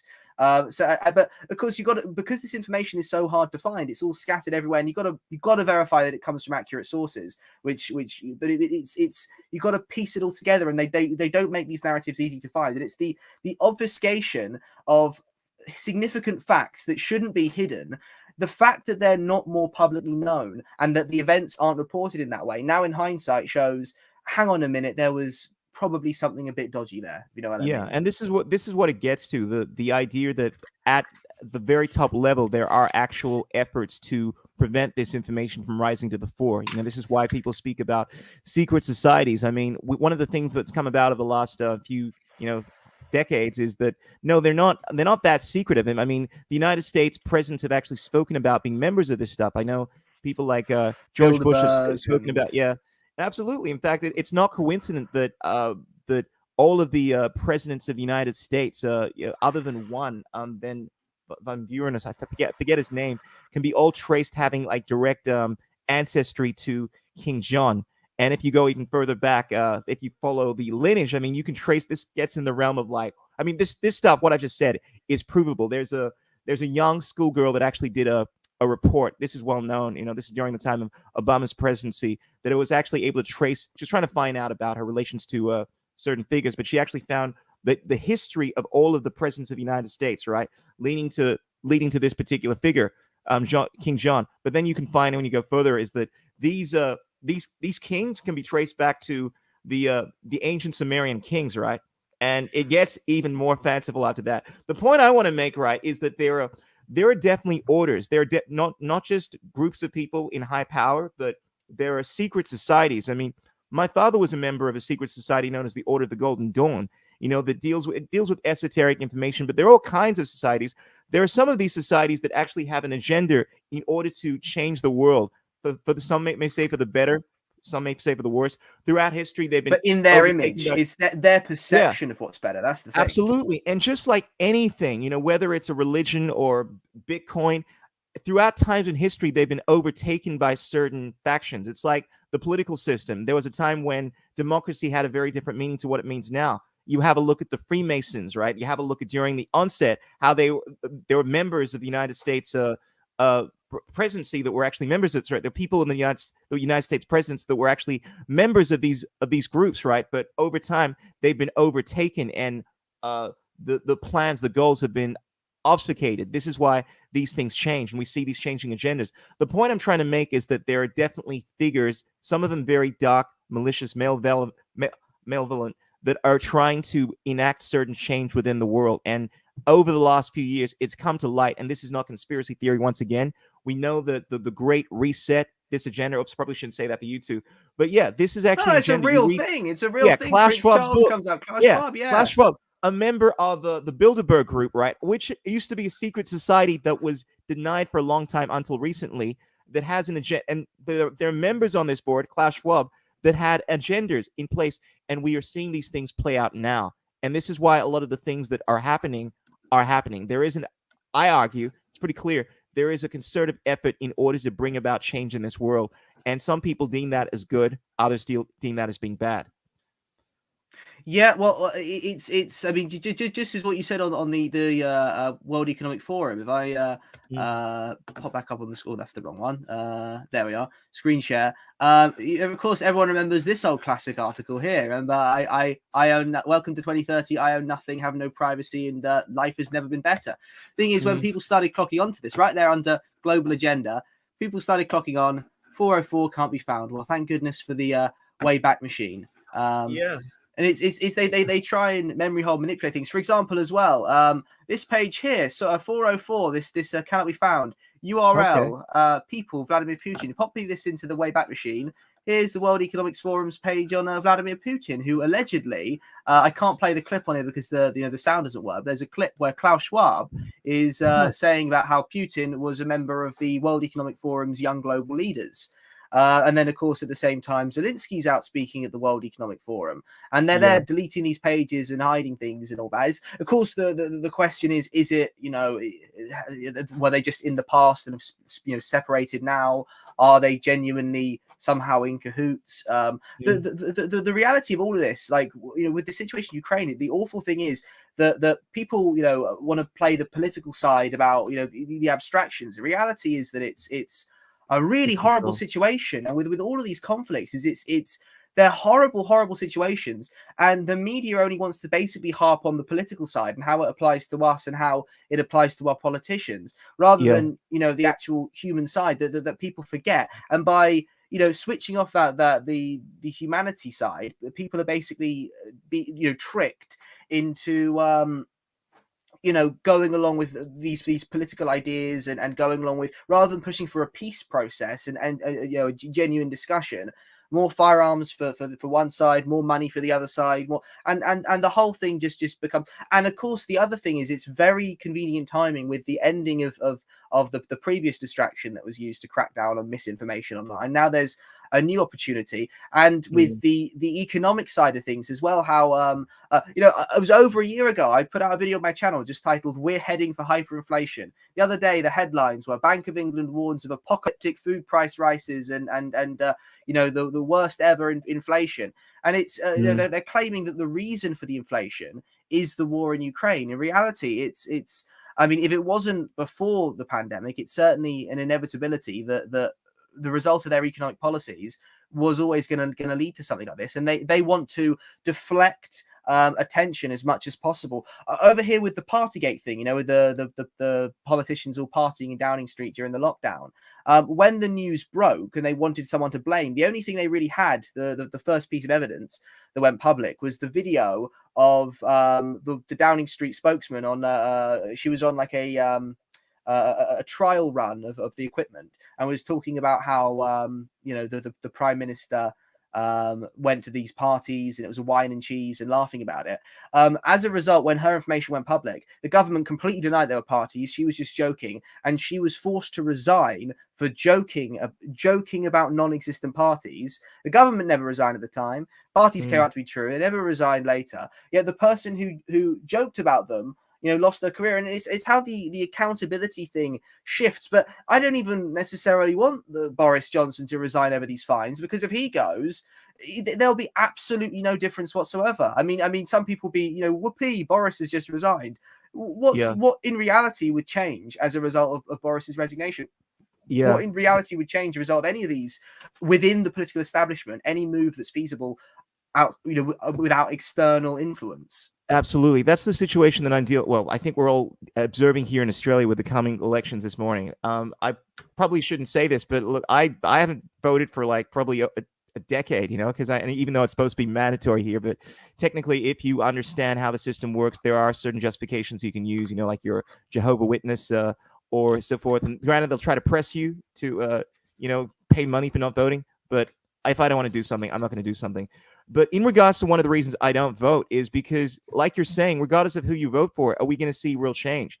That being said, I do think, I have alluded to the fact that the United Australia Party is the one party I think is actually going to push forward these freedom policies and so forth. I guess the real heart of addressing this problem always comes down to the realization that it comes down to personal responsibility, that unless enough people on an individual level actually stop going ahead with these things that they don't like, this is my whole kind of worldview, and a lot of the stuff that I try to put forth always has this message that fundamentally comes back to your own ability to decide how you're going to live your life. And as soon as you choose to autonomy. Yeah, personal autonomy. And the other thing is not to subscribe to this group mentality. Like, one of the biggest things I see going forth in the world right now, and you kind of alluded to this, is this whole concept of like my group versus yours, like, oh, team political party. Granted, political parties do mean something, right? But a lot of the times people are so caught up in their political party not wanting to be identified as being right that they won't even look at the issue for what it is. It's like, well, I don't want you calling me a conspiracy theorist, so I got to think this position. Or I don't want to be called a racist, so I'm not going to speak this view. I don't want to be called a transphobe, so I won't speak the truth in regards to what it actually is. And sometimes it comes out of fear. Sometimes it comes out of just this tribalism, but I think that is at the heart of the problem. I think as long as one of the things I love about these TV shows like Star Trek is that you see the power of what happens when a society moves away from this worldview that we need to. And I know a lot of the conspiracy theorists hate this idea of like a world, like a collectivist system, right? But I think when you have this world where we respect people's individual sovereignty, however, we still strive to work together. We throw away these tribal ideas of race and nation and so forth, and we're working together. It's a much better society, because as long as we still have this ideology of us versus them, as my race is better than yours, black, white supremacy, yellow supremacy, or cisgender versus trans and so forth, we're always going to find reasons to want to aggress upon each other. And that's why I think it's important to have that worldview of transcendentalism. We are all living under the same skies. Well, exactly. It keeps people divided. It keeps people from working together. All these false divisions, false oppositions, all this stuff. It's a form of so I was just thinking, looking at the time. Did you want to try opening up the stream to someone else? See Yeah, man. get any If we questions. could do that, that's the thing. That would be awesome, man. So Feel like let's a see. real interactive podcast that way. Let's do it. Invite. Okay, so copy the clipboard. All right, so people watching, I'm going to post in the chat a link. So if you click this link, it should bring you into the room, which will allow me to add you to the stream if you've got any questions, got any thoughts, and have some good conversations. So I've just posted the link into the chat now, so that should be visible. And all you need to do is just click the link. It'll bring you into StreamYard. So just need to sort of confirm your camera and your microphone, and then awesome. I'm sure there are going to be people coming on and say, "Oh, Krishool, you don't know what you're talking about. Elon Musk is part of the New World Agenda. He's trying to take us all down. What are you saying? Paying lip service to the New World Order. You're controlled opposition." I got to ask you, bro, have you been accused? I figure like there's only a certain amount of time you can do this stuff, talk about this kind of stuff, until someone calls you controlled opposition or says you're a plant or says something along those lines. Have you been accused of such?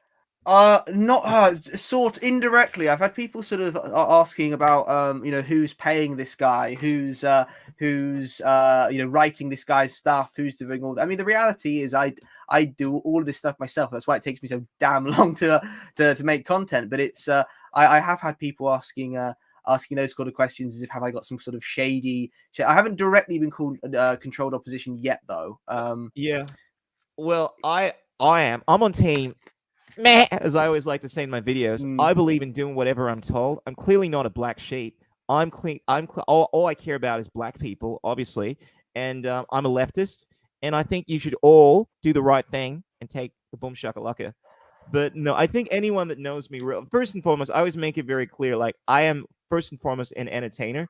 I think it's important to make people laugh. And anytime you delving into these issues, so I always try to keep a lighthearted attitude towards it. But I think anyone that watches me realizes that I'm actually passionate about the stuff that I speak about. That I'm as much as I try to mask this stuff I'm not around comedy. No, these are issues I speak about because I think all of us. I don't think people devote this kind of energy into anything unless they truly care about issues. I exactly, think the and idea of especially just especially on this side. On the other side, potentially, if you're going along with the establishment and you got all the goodies that you can reap from it, but yeah, with all the obstacles that they throw in the way, I mean, it's unless you sort of as you know, there are some people who sort of blow up and suddenly get immediate followings out of nowhere. For example, I mean, it was something that disappointed me a bit was seeing how the protest movement over here had so much infighting towards the end and division. But there were mm, people who used to sort of speak at some of these large events who allegations came out that they were basically paid by the police force to get dirt on insiders in the protest movement. And these were people who had ultra viral videos that were lightly criticizing, oh, this is all silly, this lockdown is all nonsense, but very lightly doing so, that then went very ultra viral at the start of all this. mm, Get big platforms immediately, and it's a way of almost siphoning off people from it's like that where the cross between benign opposition, controlled opposition, and it's in these yeah. instances the allegation appears to indicate controlled opposition, but they do the same thing as well with this benign Oh, opposition where they'll have that people. makes Yeah, that actually makes a lot more sense when you put controlled opposition like that, because this is something that clearly, like, I can identify it happens to people I know, where you get told by certain people, hey, in terms of like positive stuff, like, look, if you speak positively about this stuff, we'll pay you a certain amount of money. That, if you want to define that as a form of controlled opposition, that happens a lot. And then, of course, you have people that are threatened not to speak about this kind of stuff. Like, look, unless, of course, you change your tune, we're gonna bring up these charges, these dick pics that you've sent to inappropriate people. We're gonna post that online. Because when I think about controlled opposition, well, the tricky thing is the people that from the onset have been working in these ranks in order to create a narrative that is not even what they believe, but is, let's say, to bring about to commit fraud, essentially, to build up followers and then to change their minds to an ideology that is not consistent with what they're putting forward out there in the mainstream. It was all part of an agenda all along, right? That's something that takes a lot of planning, a lot of time and energy, right? But in terms of people being coerced to do things, somewhere down the line, that shit happens all the time. If you understand what I'm saying, right? Like, Yeah, just yeah, it's. I mean, there's. I mean, they bribe some people, they blackmail some people. Some people are just outright employed or fake. But yeah, it's like I say. Why take the more complicated approach? If there's a more simple approach with less steps, then they're yeah. inevitably going to do that. Well, not necessarily with the Occam's public razor. sector. They love wasting money, but yeah, Occam's razor Yeah. broadly applies where Mm, they'll if there's someone who's challenging things but not really challenging things, they give that so like I say, they're benign opposition rather than controlled. So they're independent actors. They're not bribed. They're not controlled. They're just completely just not on the money, if you know what I mean. Then yeah. that's when the government, the algorithms and things promote certain content over others because this thing here, this you look at this will give you the wrong information, but this thing here, this is also challenging the establishment, this is Yeah. also criticizing the establishment, and it's a funny meme, and it's don't pay attention, any deeper, and it's how the algorithms pick and choose how it makes it look like it's less controlled than it really Yeah. is in a way. And sometimes it is less controlled directly. It's like a soft form of control, if that makes sense. Yeah. I just want to preface this by saying that, look, in the future, if I ever come out and tell you guys to go ahead and, well, actually, better yet, let me be specific about this, to say that the government is right in forcing you guys to get locked down, to undergo any kind of treatment whatsoever, anything that violates the principles that I've been saying, bro, then 100%, first and foremost, it's not me. It must be some kind of robot, because I would never do that kind of stuff.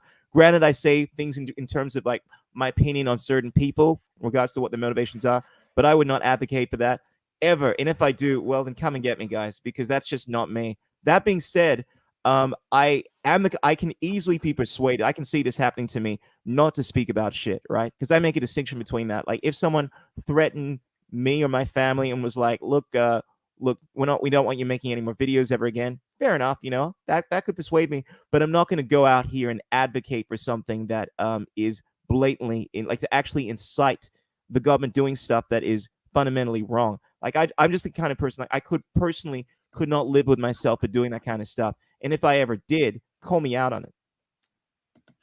Yeah, it's how it's the same thing with how they also suicide random journalists and things as well. I was doing research on various scandals in the Reagan administration recently for some reason, and the number of journalists tied to sort of various instances that were suicided.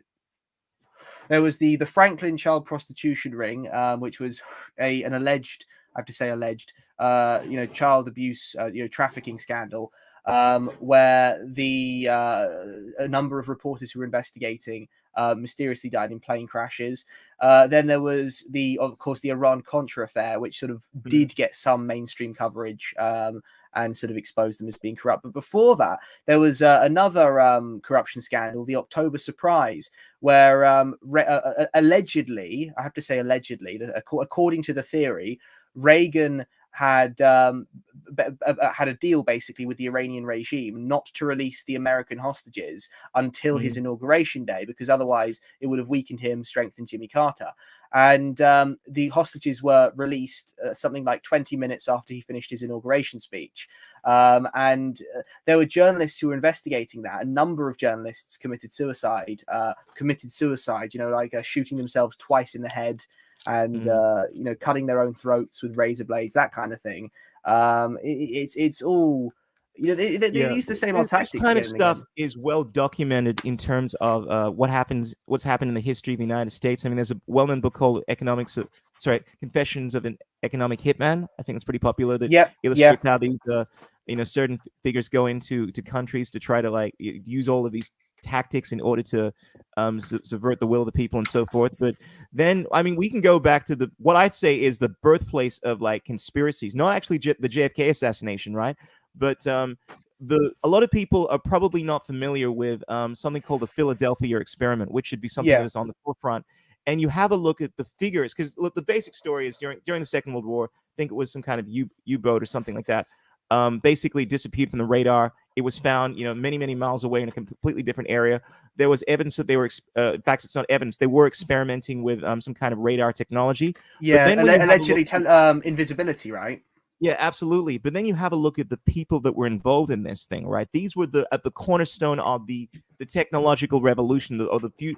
Albert Einstein officially was working on this technology. There are people like, and this is when it becomes a little bit more conspiratorial, Al Bielek, and he's a guy that is actually openly came out despite all of the threats and accusations, all that kind of stuff. We know that there's a guy called Al Bielek, right, that was working on this thing, has actually officially come out and said what it involved, a lot of the things that went on, because the theory is that yes, they were experimenting on radar technology, but what actually happened was, as often happens with a lot of scientific experiments, things took place that we're not expecting. Like there were reports that people were embedded into the bulk hull of the ship, right, after this thing disappeared, that it somehow not just visually disappeared, but it physically disappeared, and there was some kind of weird situation dealing with time travel. And it sounds crazy, But when you have a look at the people involved in this that have openly come out to speak about what happened, namely Al Bielek and a guy called Preston Nichols, you realize that these people openly say that they were threatened, openly speak about the other experimentation that they were involved in, right? And this ties into things that make all of the stuff that we're speaking about right now in the realm of conspiracy theories seem absolute minor. Because this is the birth, like when you actually research people, these figures, who, by the way, were credible figures. Like Preston Nichols was guy probably not that well known, but was hugely influential in the space of technology. I mean, even I've even heard figures like Tesla was somehow connected to this kind of stuff, right? This is from Preston Nichols, but they speak about other experimentations that they were involved in that were connected to the Philadelphia experiment, like mind control, teleportation, and this is where the UFO agenda also comes into play. And you realize that these people, at least according to their story, there was a massive campaign in order to suppress what they were coming out with, and they had their lives threatened. That's the key. It's the suppression. It's the suppression and the cover-ups that lead to sort of so much speculation as to what on earth all these things actually entail. But it's like you say, in the past, so much more of this information, even though we've got the internet and communication is so much better. You used to see so much more discussion of this, and also on a higher level and more mainstream, because mainstream media, as we were saying earlier, generally used to be a lot more scathing in its critiques of the government, a lot more genuinely intellectually honest and inquisitive, rather than the sort of the cover-ups that it is today. And it's even things like the public thing, like when we were talking about the Senate hearing on assassinations earlier. I mean, could you imagine something like that happening today with the number of obstacles that have since been set up? And we're talking about the 70s CIA, the height of corruption. But since then, all that's happened, the corruption hasn't gone away. People's lips have just gotten a lot tighter, Absolutely. And the information is out there, but it's become so abundant now because there doesn't seem to be a direct source that the vast majority get their information from. Like, it's split off into all of these different realms now on the internet, that people don't give the information that comes out the same kind of credibility. Or it's disinformation, it's conspiracy theorist information, because there are references to a lot of the stuff that I speak about, some far more credible than others, but people always play the game of, well, look, it's from the internet, or, oh, wait, it's from this source, I don't trust it. And because there is no source per se that has this, like the legacy news does not have the say. One thing is, even though we call it mainstream, they're not mainstream by any sense. I mean, you have a look at non-mainstream sources, maybe arguably a bit more mainstream, like the Joe Rogan Experience, and they completely eclipse the kind of viewership that mainstream does. It gets even Fox News, if you want to, but that you might call mainstream. But the point I'm trying to make is that there's no authoritative source that the vast majority of us will, quite frankly, just submit to now, because what the mainstream media puts out is massively not agreed upon by the conspiracy theorists, the people that tend to lean more towards the conservative worldview, I'm finding. And it's like we're all arguing now what the truth is, even though I would argue the truth is out there clearly for people to see. But all the mainstream sources have all been sort of media outlets have been corrupted in the same way, where some, because to use one example is talk radio, and in 2020, towards the start of this, were very, very good. They were the out of all the mainstream outlets, they were the most open, the most critical of the government, the most asking the most questions. And as time went on, a lot of this was particularly when they started the rollout began. There was, of course, no criticism from it on talk radio, and in fact criticism of those who criticized it. And in fact, mandates. There was a couple of their presenters where I remember watching a video where a couple of their presenters were saying that anyone who refuses to get it should be denied their job, and very, very smugly, it's this sort of the smug attitude. Oh, well, of course, you shouldn't be allowed to work if you don't take this into your body. And they've since, by the way, talk radio is owned by Rupert Murdoch.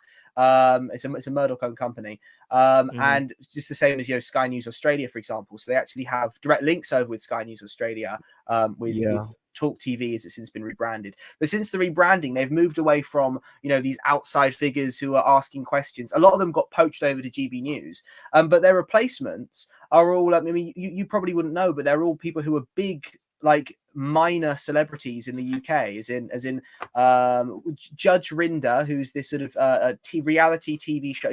He's like basically a bootleg Judge Judy in a way. He's now a presenter on there. Jeremy Kyle, who the Jeremy Kyle show is basically like the British version of the Jerry Springer show.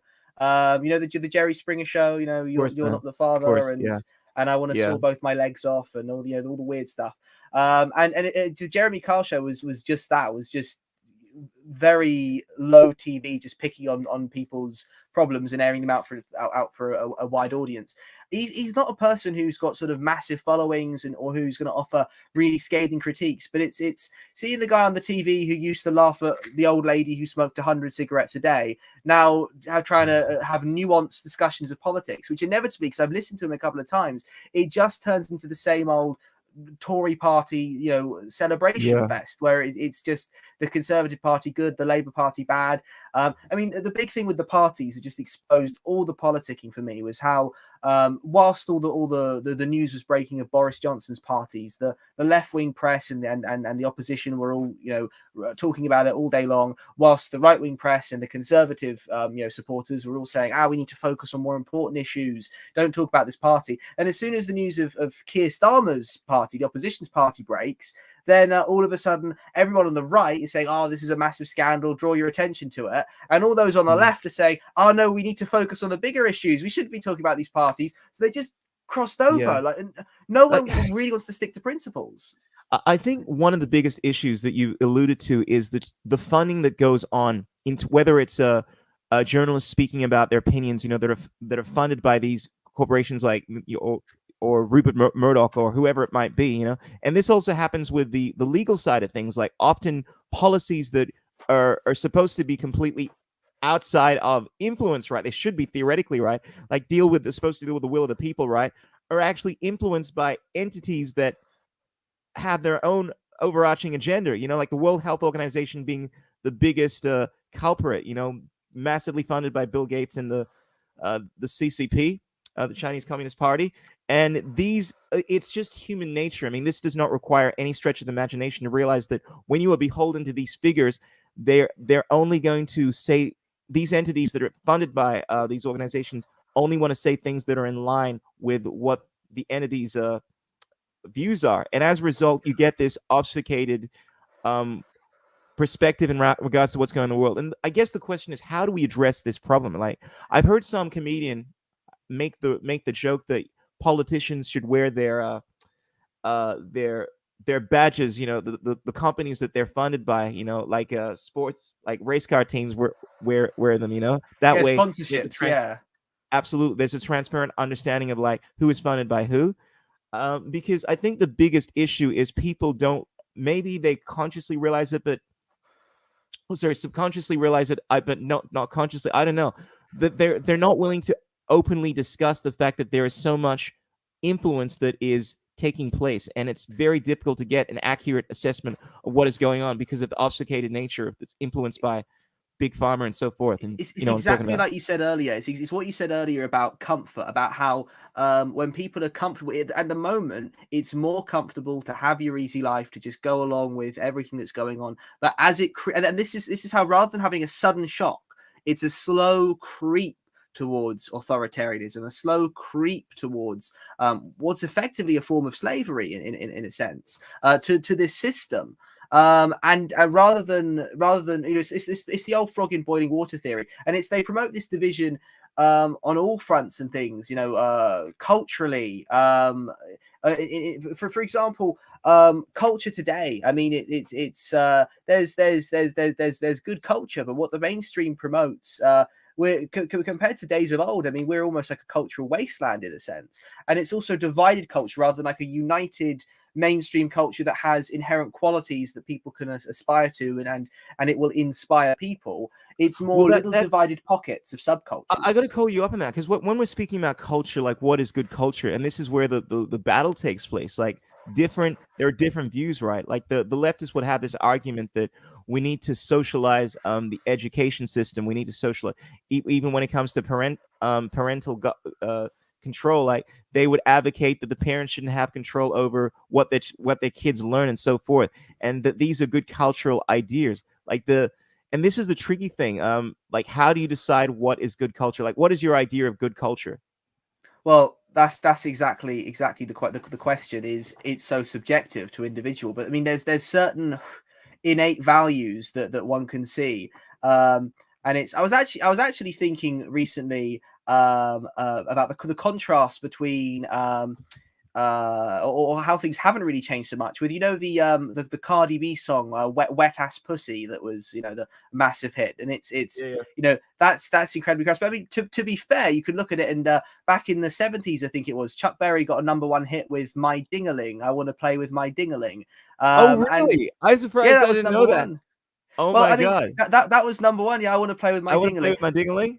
Yeah, that was Chuck Berry #1 hit, and Oh my in foot! fact, I that was can't, his only bro. #1.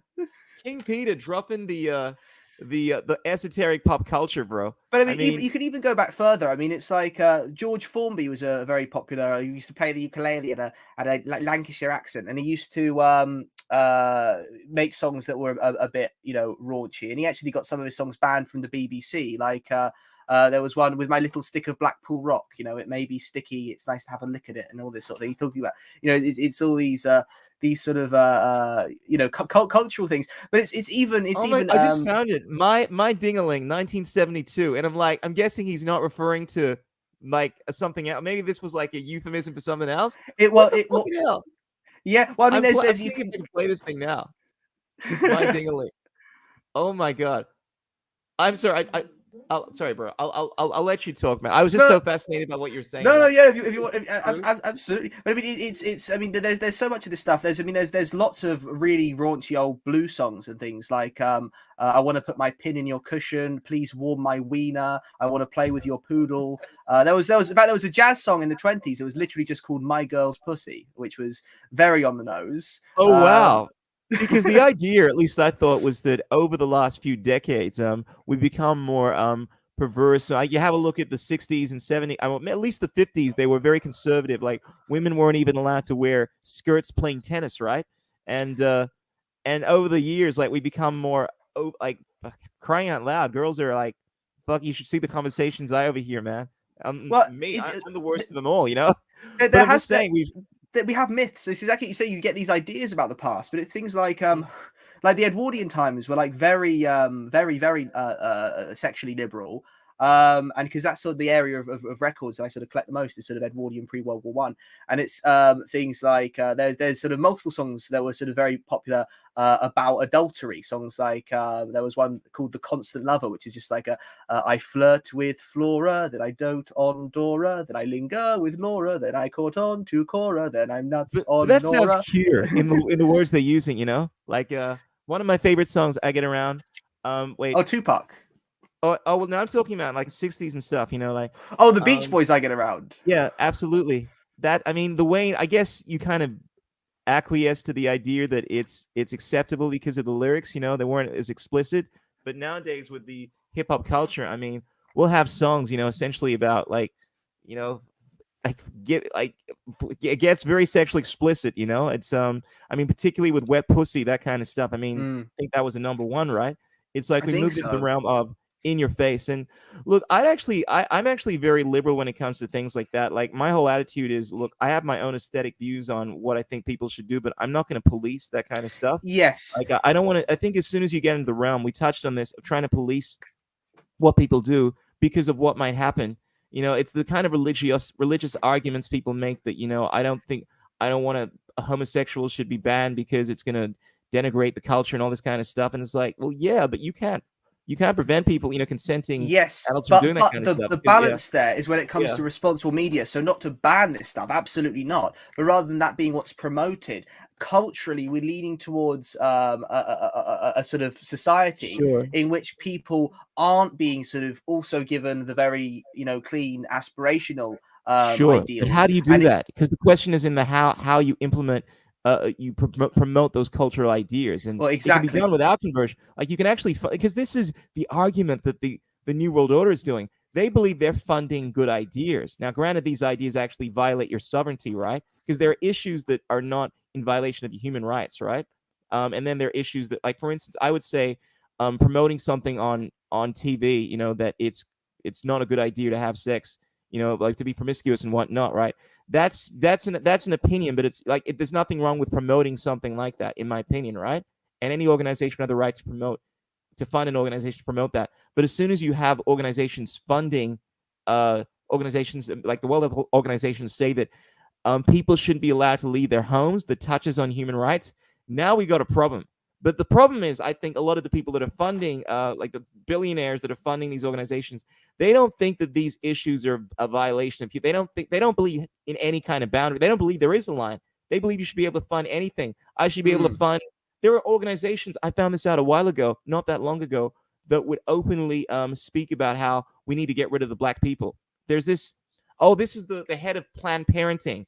I will look up his name. The founder, Margaret Sanger or whatever her name was. I think maybe let me look her up just to make sure I'm not spouting out misinformation. But I think it was she did her. have views about how she wanted to use abortion as a tool to help cull the black population. Yeah, that's yeah. all. But I also remember her saying specifically in regards. Yeah, I think that would have been her.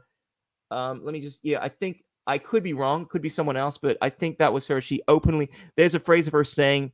There's a quote of her actually talking about how we need to cull the black population, or get, essentially. And I'm like, wow, you see, that's an idea that, I mean, if you're actually talking about wanting to get rid of people, I think that crosses the line. And that's the incitement of actual violence, actually exterminating any group of people. That's the line for private. I mean, the other thing, I think the threshold should be a lot stricter for when it comes to public money. And even if that's not necessarily public money from your own government, public money even from foreign governments that are begotten through taxes. But in regards to the domestic side of things, we're looking at, for example, the BBC, the sort of biggest cultural, one could argue, the biggest cultural media institution in the country, and how everything now pushes a certain agenda. So there's a new Doctor Who podcast, which is written by a trans person, starring a trans Doctor person. Who podcast? Yeah, it's a Doctor Who spin-off podcast they're making, and the whole purpose of it is to, and this is a quote, to make the show more gay, more LGBTQ plus than ever before.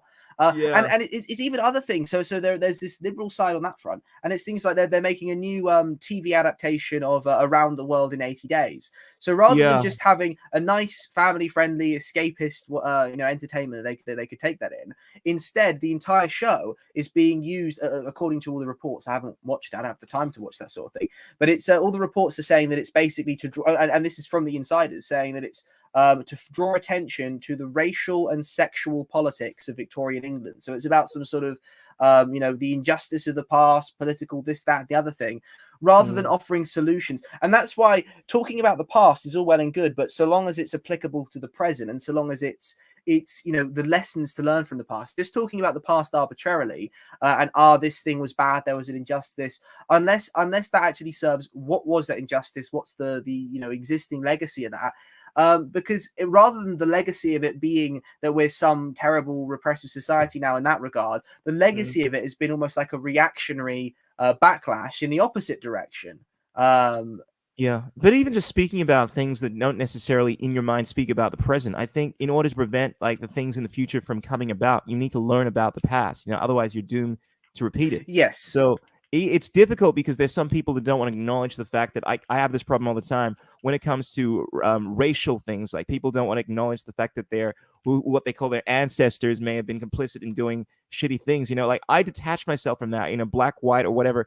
If it's history, it happened, and we can learn from it. The whole point is to actually grow from it. And the idea of not talking we shouldn't about guilt something, trip people. That's the problem, is when it's used in schools to try and guilt trip and to specifically breed division. That's the problem. Yeah, but the problem is not wanting to acknowledge something that happened in the past because you subjectively think it's not useful, when the reality is, anything can be useful if you have the right kind of mindset. I often talk about how there are a lot of people within the community, all communities, that don't want to talk about a lot of the shit that is going on right now because they think it's too negative, it's painful, it's uncomfortable. And I often use the analogy that whereas a flower can have like honey extracted from it by a bee, that same flower can have a spider extract venom from it. It's basically what lies within you that transmutes that thing into good or bad. So it's how you use that thing. And there's some people that can be immersed, like a lot of people that have been immersed with what's been going on in the world right now, and just seeing the gravity of it, have been like, whoa, this is dire, right? And they've been very negatively affected by it, right? And therefore they've gone into this dark hole, don't want to talk about. Then there are others that have actually used this in order to try to educate the masses and like try to inspire people to fight against things that are going on. Because unless you see the problem, you can't address it. So I think it's very important to address a lot of the issues that are going on. Yes. It's And extracting the wrong conclusions is the problem, is when people try and weaponize a history rather than to actually genuinely learn the lessons from it, purely to try and use it to gain political points or in that regard. Because there are, obviously it's important to sort of be aware of one's history and the lessons that one can learn from it. But Sure. it's when you say weaponizing history, though, like I know that happens, but I guess like how do you do that? You're talking about the people that want to use that as justification to attack people because of things that has happened in the sort past. of. Yeah, So what I mean is so for example, use the decolonization example. So yeah, I know it leads real to that. Yeah, decolonization. I talked about in a previous video with Gaddafi, with the gold and sort of the yeah, financial side of things. That's real decolonization. But you do that, and well, what happens to you is what happens to Gaddafi. Whereas these Western countries with inside will try and sort of take people's underlying dissatisfactions with the current system that are completely rightful and try and turn them into say this is because of your race, or this is because of your gender, or this is yeah, because of your sexuality. And rather than looking at because the picture for example with the slavery side of things, it's not that every single white person was out enslaving every single black person. And it's a lot of it's class based. A lot of it, there is a huge class element to it, where it was wealthy people exploiting humans to further increase absolutely. their own wealth. And A then lot of people, yeah. This is something I have a lot of issues with, but not what a lot of people expect. A lot of people assume, oh, you're going to be the classic black guy that talks about how the white man has persecuted you and they owe racial reparations and all this kind of stuff. And you see, whereas you'd focus on the past, things that happen, trying to weaponize them. I think what happened in the past is irrelevant. Like what your ancestors did is not important. Like my ancestors never picked any cotton, and your ancestors like I mean, sorry, your ancestors may like pick cotton, but I never had it. Like I never picked any cotton, and you never owned any slaves. Like the idea of attributing you to what your ancestors did is at the heart of the problem, and the people want to make you morally responsible for that, regardless of what happened in history. You see, this is why I got stuck up on the idea of weaponizing history, because history to me is the past. It's not relevant in terms of like moral culpability, speaking about you. The things that you can learn from it and decisions that you can equate, call that, these are just based on things that happened in the past, right? But the idea of saying that you are now morally accountable for things that your ancestors have done is where the problem lies. And it's that worldview, right, that leads to all of this violence. Well, if you want to be realistic about it, because whereas people can always find cause to say that your ancestors did this and that, in the ancient world, look, slavery was ubiquitous. My empire, when I say my, I'm falling to the same kind of like fallacious thinking, but the Ashanti Empire. I'm from Ghana, West Africa. That's the thing. There's a distinction between different classes of black people and so forth, like races and all that kind of stuff.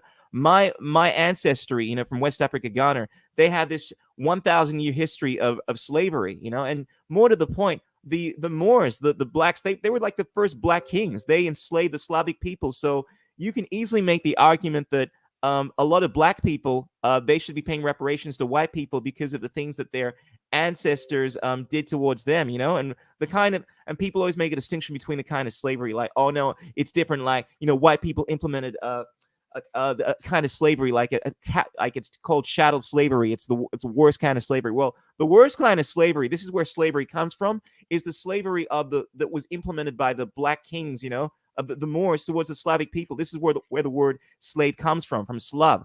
They made these people work in mines. They persecuted these people. These people underwent the worst kind of treatment you can imagine. I've learned this not only from my Slavic friends, but also by looking at the history. It's well documented, but for some reason we don't focus on this kind of stuff, right? Because, well, it's not in line with the agenda. Like, I don't care about one of the disconcerting things I find is black people often only want to highlight things in the past that benefit their race, and as soon as it comes to anything that may look cast them in a negative light. They don't want to acknowledge it because they'll feel morally culpable. Therefore, they want to ignore any of the stuff that has happened with any part of the Black community and say, oh, no, that didn't happen. There's never slavery in this part of the world. And this is the problem, I think. It's like, it's this attachment to you feeling moral culpability because of what your ancestors did. And this is a very collectivist mentality. I am not what my ancestors did. The circumstances of my birth are what do not determine who I am. It's what I do with my life. That's the fundamental core of who you are, your actions in the present, not the actions of your ancestors. Exactly. I mean, for myself, I'm half English, half Irish. So does that mean that my Irish half should resent the English half for all the crimes that the English half did? No, but you're white. It's just a big, megalith. Like all Well, white yeah. people are capable of, like, responsible for doing all the horrible things. It's ridiculous, right? Well, Exactly. Like, but my brother actually recently did one of those those DNA test things that like tell you where your background is and all that sort of thing. And a very high proportion genetically is like Danish and Viking background. Apparently, I've got. So then there's sort of like a double thing where should the Viking side apologize to the native English side for colonizing, but then also the native English, there was things like the St. Brice's Day massacre and all this stuff where the English were killing the Danes. Does that mean that the Danish side should then resent? So I'd just be this big mess of like split personalities all fighting amongst each other. And the thing is, not only, believe it or not, this is going to freak you out, right? But not only do white people have ancestry that connects them to different parts of like white countries, Black people do as well. Like not all Black people are from necessarily Africa, believe it or not. And then not all Black people are from like the United States, right? And sometimes Black people have ancestry that is also tied to like Europe as well, because people actually move from, I know it's pretty obvious, right? And this is the ridiculous notion. It's like when you're Black, generally, like euphemistically speaking, people want to make reference to the fact that you're only tied to the diaspora, right? Like this is, the history, like, Africa, West Africa generally.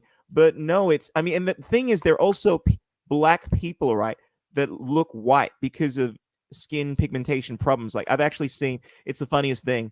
It's probably a little offensive, but when you see Black people that have vitiligo, right, full blown vitiligo, and they're all white, but they have Black features like big lips and big noses, and you're like, what the fuck is this? And you're like, oh, you're a white person. No, we're simply assigning this nonsense just based off of skin pigmentation, and that's not a definitive way of assigning race. And when it becomes more complicated on the race thing, like you say, like with ethnic conflicts, like was it the Rwandan genocide where it was one ethnicity slaughtering another ethnicity, and then there was like the Congo, it was the Katangans fighting the absolutely.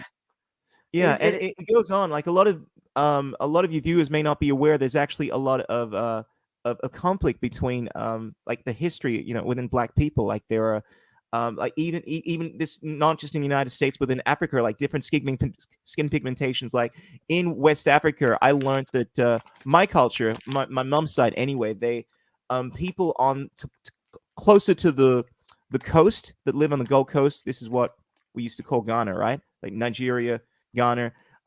They tended towards the coast. They tend to have lighter skin colors because you'd have the people like the Dutch actually coming in to trade with a lot of the locals there. So people towards the coast of Ghana, they tend to be slightly lighter. Like my mom, she has a few shades lighter than me. And my dad's side, they tend to come higher up, and they tend to have like darker skin colors, right?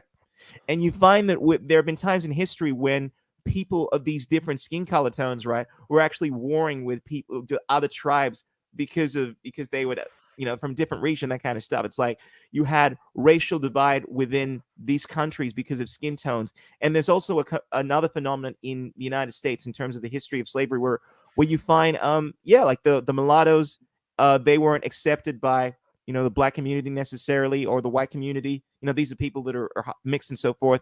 And there were different they're different attitudes that people within this race would have towards each other. So this whole idea, and what's another really interesting thing, I'll just briefly say this, that it's actually a recent phenomenon, relatively speaking, where we have looked at slavery based off of race. Like let me rephrase that. Whereas your race was like a huge component in regards to your your worth and so forth. Like that's like the whole racial divide kind of thing. It was more built off of religious divide in the ancient world. Like the idea of simply having a bias towards someone because of their skin color, it wasn't as big a thing as it is now. Strangely enough, like that's when I say recent. I don't know exactly at what point, but I do know in the ancient world, whereas slavery was prominent, right? There was less focus on your skin color. You know, you could have slaves of any kind of race. It wasn't like a black thing or a white thing, you know, and having like a bias towards someone. I mean, granted, there were certain slaves that were favored because they were just better at in the conditions they were in. For instance, you found uh, because of the genetic structure of certain people, like they were better at dealing with the harsher environments and so forth, and even things like viruses and stuff like that.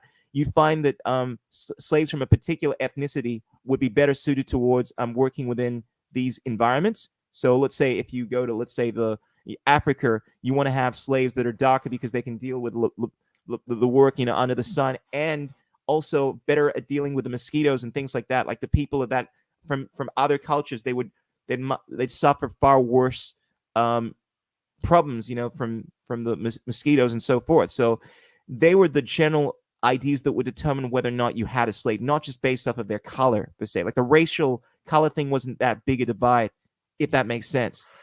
Yeah, exactly, and it's also how, you know, to use another example of a alleged false flag is with how Mhm. ethnicity and nationality and things have been used as a division was the assassination of President McKinley, 1901. Do you know much about this? There's a few interesting No. details. So the way it happened, so he was giving this sort of big, you know, public meet and greet. An assassin came up to him and shot him with a gun at point blank range. Now he survived initially, but a few days later he suddenly succumbed, and they believed it was gangrene. It became infected, and he then died a couple of days later. Some people believe he was poisoned. The day on which the alleged poisoning took place was the 11th of September, 1901. So, and as a result of his death, exactly 100 years to the day before 9/11, the result was that the Secret Service, as it exists today, was established, and also it was the justification for some of America's very strict immigration laws to begin coming into place, because the guy who shot McKinley was Polish, and it was how, you know, Americans, you know, at certain points in history have even looked upon different white people as being inferior, and that Oh, yeah, interracial racism, you know what I mean, breaks out. Where yeah. it's things that, for example, obviously the most people who were lynched in America were black people, but the largest single lynching in American history was actually of Italians, Italian Americans. I didn't know That that. not many people know. Yeah, it was there Yeah. was a some cop was shot by it was linked to the mafia, and the public Mm. were outraged, and so they rounded up just every Italian who was in the area. There was no evidence they were linked to it. They had a Yeah. trial. The court found them not guilty, and then as they'd be led out of the court, they were lynched and murdered. And it was sort of like over a dozen people or so. And it's ethnicities are always used as sort of a means of, you know, this big scary divide. You know, rally around the states, rally around our public protectors, and be wary of one another. Less trust in one another. Let's have more police on the streets keeping us safe. I'm scared of my neighbor. Gotta, and that's how with the pandemic was the perfect opportunity to push this further with the snitch on your neighbors, get a reward for snitching on your neighbor, and it makes people Mhm. less trustworthy of each other. You know, it's all about breeding distrust and division is the ultimate thing at the end of the day, and it's a very long game at it as well. Yeah, and I think as much as I am very pro technology, I think one of the biggest problems at the moment is we're becoming very disconnected in terms of like there is something you miss out on when you are having like as much as I love this kind of stuff, but when you're actually in the room with someone, you can see their micro gestures. You're listening. The You're energy. more inclined to empathize with them and not inclined to be as big of a douchebag. And also, you just tend to. I mean, when you're actually out and about, right? You're forced to be around people that you don't necessarily want to be around and so forth, and just the nature of society, right? And that brings about having a more classically liberal mindset. What I mean by that is being more tolerant towards people that have different ideas and religions. One of the things that's been perpetuated with the current system is that we are more isolated, whether it's through technology or whether it's even designed, right? Because of the lockdowns, the biggest problem is that people were not able to come together, right? I mean, you think about the conspiracy theorists having a field day with this one because, oh, now you're Mm. preventing people from actually wanting to meet up and discuss what's going on. And this leads to the Well, whole there's the so-called conspiracy theorists, just so anyone doesn't get confused with the yeah, use of the word conspiracy theorist. The so-called, absolutely. I according to use the that mainstream. euphemistically. Yeah, but I'm Yes, yeah, talking of about people course. that always find when I use the word, I guess it's not even good or bad, but people that believe that there is a design for this is at least one of the definitions that I give. Believe there is a reason for every rhyme. Oh, I like that. I just thought about that in real time. Yeah, Oh, that's got a powerful. catch to it. Yeah, absolutely. Because it's like you see coincidences going on, and oh wait, there must be a reason for this. Oh, they probably planned this out in the first place. That kind of stuff. And the thing is, there is a distinction. Like there are times when the evidence is actually provable. Like you don't have to work backwards, and you don't have to say, well, because this happens, there must be some kind of design. You can actually go and find out that, oh, wait a sec, there were documents in place where these people plan on doing this kind of stuff. Oh, fair enough. That's not a conspiracy theory. That's actual evidence base, But it's when people theorize that something is likely to have happened because of the result. Like, oh, well, wait, look at how magically this transpired. There's no way this could have. Like, you mentioned something that made me think about that. Like, you were saying, people finding coincidences in some guy. You made a reference to a guy that like died, I think, or something, assassinated, and I forget the story in detail, but a lot of people theorize that this must have been planned. There must have been some kind of like rationale to this, right? The fact that this guy, I think you mentioned like 100 years or something like that since you still there? I think I lost you, bro. You've frozen up on me. King Peter, I seem to have lost you, brother. Seems we've hit the I'm gonna wait for you to come back on again. Or Oh, maybe hello, I'm just hello, gonna go. hello, hello. You're Oh, back. there You're you go. I lost you back. there. Sorry. Yeah, you just froze up Yeah, on me, and I thought you. yeah. I haven't got the best internet. My internet dropped for a minute there, but That's all right. I'm back. Sorry, I missed what you were saying. Yeah, I You was were just about to say a making the point. It was point. like you're thinking, and then Yeah, it in froze. regards to Yeah. how you made a point earlier in regards to a figure. I forget the details of it, but some kind of a 100-year mark, I think you mentioned, and just the conclusions people were drawing from Oh, this. McKinley assassination. Yeah, McKinley, absolutely. Whereas you can conclude a lot of things, right, based off of like the result, but there is a distinction. I was just making the distinction between that and actually going out and finding evidence, like plans to actually bring something about, like the different kinds Yes. of conspiracy theories. There's some that find reason behind every rhyme, and then there's some that actually look at the reason and then find the rhyme from that, if that makes sense. Yes. So I mean, there's been a few examples.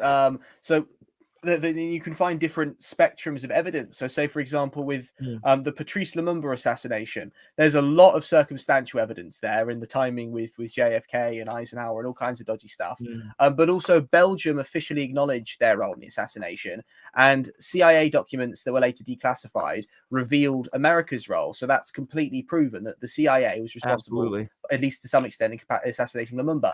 Then there's, for example, Dag Hammarskjöld. He was a UN advisor on the situation in the Congo, and he was pushing to eliminate international interference, and also he was a very fair Secretary General of the UN. Who basically resolved the Suez crisis without bias towards Israel and Britain. They gave Egypt and Nasser their fair hearing on that too.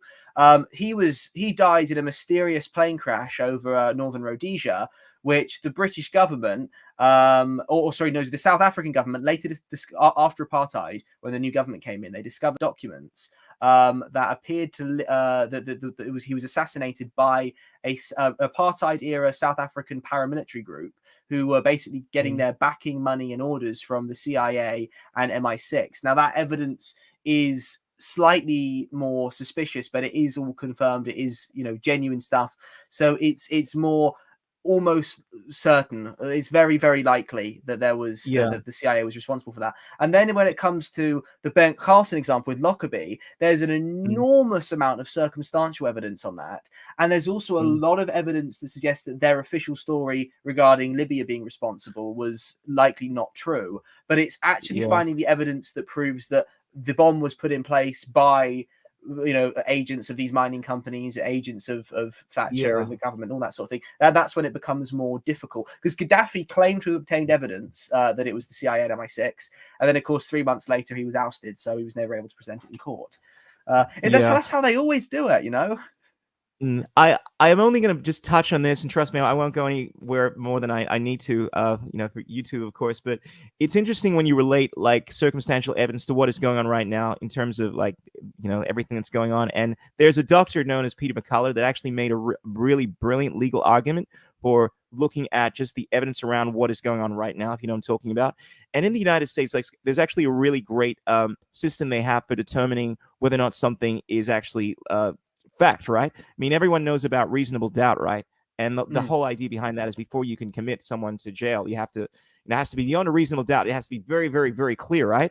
But there's another precedent where there's this metric that you determine whether or not something is more likely to be true than not be true, Yes, for civil And law. it's That's like, the case for civil yeah, law.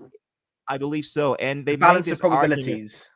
Yeah, absolutely. And and Peter McCullough is basically breaking down the evidence in regards to why something that is going on right now is at least on the realm of the latter, like being the probability that is actually true is much higher than it is not true. And what he was speaking about is so dire that I'm not even willing to say in this on this channel, but it's very. But I just think it's important to make a distinction, and it's important to rather than jumping to conclusions, because a lot of this stuff is very circumstantial. Anytime we're dealing with what we call you know conspiracy theories, a lot of people tend to deal in the realm of circumstantial evidence. And yeah, like when you're making a bold claim, you need to have compelling evidence for it. Like You have to be you'll very find one careful of the with your things. wording. They allegedly Absolutely. this happened, and then this Yeah, absolutely. that's how they get you on That's things how like journalists were defamation supposed to. cases. Yes, true, but this is the standard that journalists used to apply, right? But now it seems to have gone out the window, and it needs to make a resurgence. Perhaps you, King Peter, can bring back the standard, because I've noticed one of the things that you tend to do is you tend to be very careful about the things that you say, research-wise. Probably because YouTube has made you have to kind of tighten your game and so forth. But Yeah. it's great because yeah, that you granted everyone has their biased opinion, but when it comes to certain things, you're trying to be as objective as you can about it.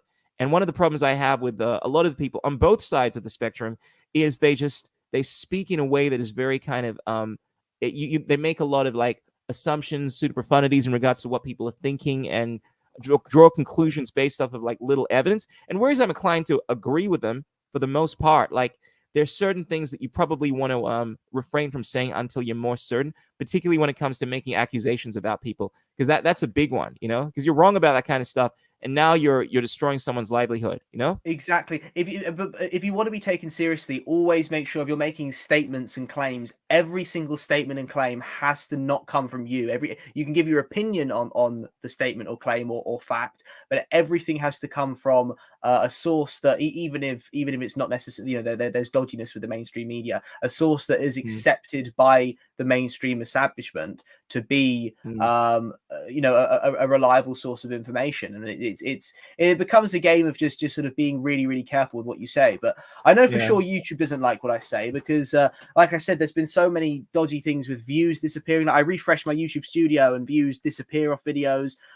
With the latest video, it was the count when you go into YouTube Studios always shows the highest view count, because that's the most up to date. For my last video, it's consistently the counter in Studio has been lower than what actually displays publicly on the video, which is very odd. And I've also lost about 8 subscribers since I posted my last video as well, which is a bit odd. I didn't think I said anything that would offend too many people. Yeah, look, it's one of those things. Like I always try to just, rather than finding blame, like I've started doing lately, because I've realized that look, most people deal with some kind of censorship, so rather than just whining about it, because the real look, it's definitely there, but I'd rather just have a solution oriented attitude, like just work harder to target people that are going to like your stuff, because you're always going to have adversity, in the same way that women speak about the glass ceiling. I mean, that may be true, but the reality is, regardless of whether or not it's there or it's not there, you should take it upon yourself to work harder, rather than trying to play the victim and saying, oh, look, what's the point of trying? Because the powers are always like, there are a lot of people that take on this attitude, oh, I could go and talk about this stuff, but I'm not going to, because, they'd never let me share this information anyway. And it's like, yeah, but it's still incumbent upon you to try if you really care about getting this information out there. Yeah, and it's like a psychological warfare campaign, in that it rather than just the directly less people are seeing this content, there's also the Yeah. effect that it has on us, Yeah. It's where like, it's why very even easy bother? to become bitter. Yeah, why even Yeah. bother? Why, and then there's sort of Exactly. bitterness, and when you see sort of more successful people, you think, why, what am I doing wrong, and all this, that, and the other, They and must it's be just a favored way of, by the establishment, yeah, and I've yeah, and fallen into that at times as well, I'm like, "What's the point of making a video?" I'm only gonna get, like, not even 100 views on this thing, like, lately, it's the point where it's like, "Oh my god," like, I was turning out videos basically every day to point, that being said, I was kinda, like, locked in my home, and also I wasn't able to focus on my music because I had a vocal condition at the time, but it does stifle your will to actually wanna put stuff out there if it's because look, the mentality of an artist, right, is that, and not that this stuff is necessarily art, but this applies to anything in general. Is like no artist has a painting that doesn't typically have their name on it, right? Because they want to at least be acknowledged. They want to know that they're impacting people in a positive way. Like if you put out something knowing it's not going to have any impact, and or you're not going to get any kind of acknowledgement for it, or in any way, shape, or form, it makes you less likely to want to put it out there. hmm. So it's like you So have what's to the cheat personal because incentive, And yeah, that's because the and the that's thing, when it shows that though people who genuinely do consistently do that against the establishment, there are a lot of people who've done this sort of stuff for years and years and years yeah, and been so like beaten David down Icke, and so maligned. All that there's yeah, so many names, and that's when it kind of goes to show that. I mean, you could yeah, either take the more paranoid mindset of everyone must be bankrolled by someone, they must be controlled, yeah, or the other spectrum is these people are really, really dedicated to it, and they mean what they say, and, yeah. and they're putting their principles above their own personal gain. I mean, this this Exactly. this You kind of can't stuff fake can destroy passion. you. Yeah, exactly. Absolutely. Like I don't think that's that kind of intensity is something that's very hard to fake. When people are truly, and look, as much as a lot of people may hate to hear this, like it does work both ways. There are some people that are passionate about the wrong kind of stuff, like they have the wrong overarching agenda where they want to force everyone to undergo certain things because they truly believe that this is the best thing for the world, and because they don't, they have like an ideology that makes it acceptable to do this kind of stuff, and people are too quick to make the assumption that these people must be part of some kind of agenda, when in reality, they're just working towards a different ends, but they have the wrong. Because a lot of people look at evil in terms of like good and bad, right? Like these are good people, they either have good intentions or bad intentions. More often than not, I look at this because I come from a more philosophical understanding of this kind of stuff, right? I look at this in terms of ideology, like the Mm. ideology that people have will be at foremost, because there are some people that will believe that what they're doing is good, but because they have an ideology that allows them to do the wrong kind of thing, you know what I'm saying? Like ends Yeah, justifies the it's means. They will exactly. excuse, yeah, they will end up doing stuff that to a lot of us will seem completely unacceptable, but to them, it's the right thing to do. Yeah, that's And that's how it becomes very reductive to use words like good and evil, in that a person's intentions are their intentions in a way, rather than are their yeah, good intentions or their evil intentions. The evil and the absolutely. good comes from our own subjective interpretation. There are certain acts that any reasonable person would gather together and point it and say that is objectively evil. Yeah. But I mean, here's where it comes into of course, more spiritual, religious Mm, discussions of good and evil and that sort of thing. But by and mm, large, there are acts that one person would consider evil, one person would consider either mm. just acceptable or morally good, and then I mean that's how wars break out. That's Sure. why there's conflict. There wouldn't be any conflict if there wasn't any disagreement or differing perspectives on That's any true. issues. And it comes down a lot to definitions and the way in which we define good and evil, because there is more of a subjectivist worldview, right? That we interpret good and bad based off of someone's intentions and how much good it creates. And then what I call a more objective standpoint, and this is what you do within moral philosophy, like actual moral philosophy, not utilitarian ethics devoid of actual like in classic ethics, like I would say the most common ideologies are what you call deontological views, right? And what you call utilitarianism, right? Now, deontological views tend to have a basis on something being righteous based off the inherent nature. Like this is what you find within most religions. Like it's just wrong to do something, period, right? And then you find views within utilitarianism being it needs to serve a greater good, like it needs to be Mm, useful, it needs to result in a particular approach. Like the problem I have with ideas like Marxism is more often than not they're based on the latter. It's more about strategy. Marx was someone that didn't believe in morality per se. He believed in strategies. He believed in tools to achieve ends. Like therefore, the idea of doing something that is going to that is initially bad if it leads to the greatest amount of good, this worldview, which is more utilitarian, would be considered acceptable, right? So there are those, and this is what it always comes down to: deontology, or what I'd call principle-based thinking, because at the core of deontology, it's this idea that something has to be intrinsically right or wrong. So, for instance, this is the classic question you pose to moral philosophers, right? Like, would it be acceptable to go into the past and kill Hitler if you knew it would prevent the Second World War from going? As a child, Hitler as a baby, all right? Would you kill Hitler as a baby? Now, the utilitarian would say, yeah, sure, I do that. However, the the the moral philosopher, someone that actually believes in actual morals defined by intrinsic value, would say no, because the future is unknown. I cannot do something that is inherently wrong, killing someone, taking their life, right, depriving them of their sovereignty, because I believe, and I say believe because it's not set in stone that this guy is going to commit the worst atrocities. And those, it sounds like maybe a trivial thing, but those worldviews will shape a huge aspect of your philosophy on the world. And this is explained within the philosophy, within the another scenario called the train tracks dilemma, where people have to choose between either shifting pressing a button, right, that is going to divert a train to killing let's say one person, when it's headed towards heading killing towards a five group of people. people. Yeah. And most people lean towards, look, save 5 lives. But the thing is, anytime you're taking an action, you're interfering with an actual situation in order to bring about a result for the greater good. That's when you get into utilitarian ethics. This You're is what taking the the government positive does. action to kill someone. Yeah. Absolutely. And it's interesting because psychologically, right, most people do not consciously think of pressing that button as actually doing something that is horrible, right? However, with the train tracks dilemma, when you change the situation to, let's say, a more tangible situation, where let's say you have to physically push someone off of the train, right, in order to, let's say, avert the train from killing multiple people. Strange enough, with the initial scenario of pressing the button to save 5 lives, whereas the majority of people, so 80-90% of people, would do that. When you change the scenario where someone has to physically push someone off a train, it flips around, and 80-90% of people would not do that, because in their minds they see themselves as being more morally culpable for actually physically doing something.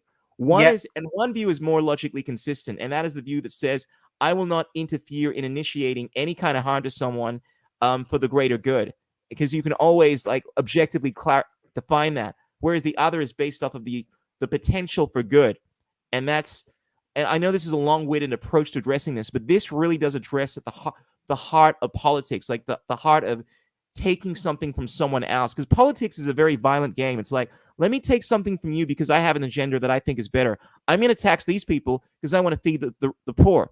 I want to take something that is yours in order to bring about more good. And it's acceptable because what about the dying people in Africa, right?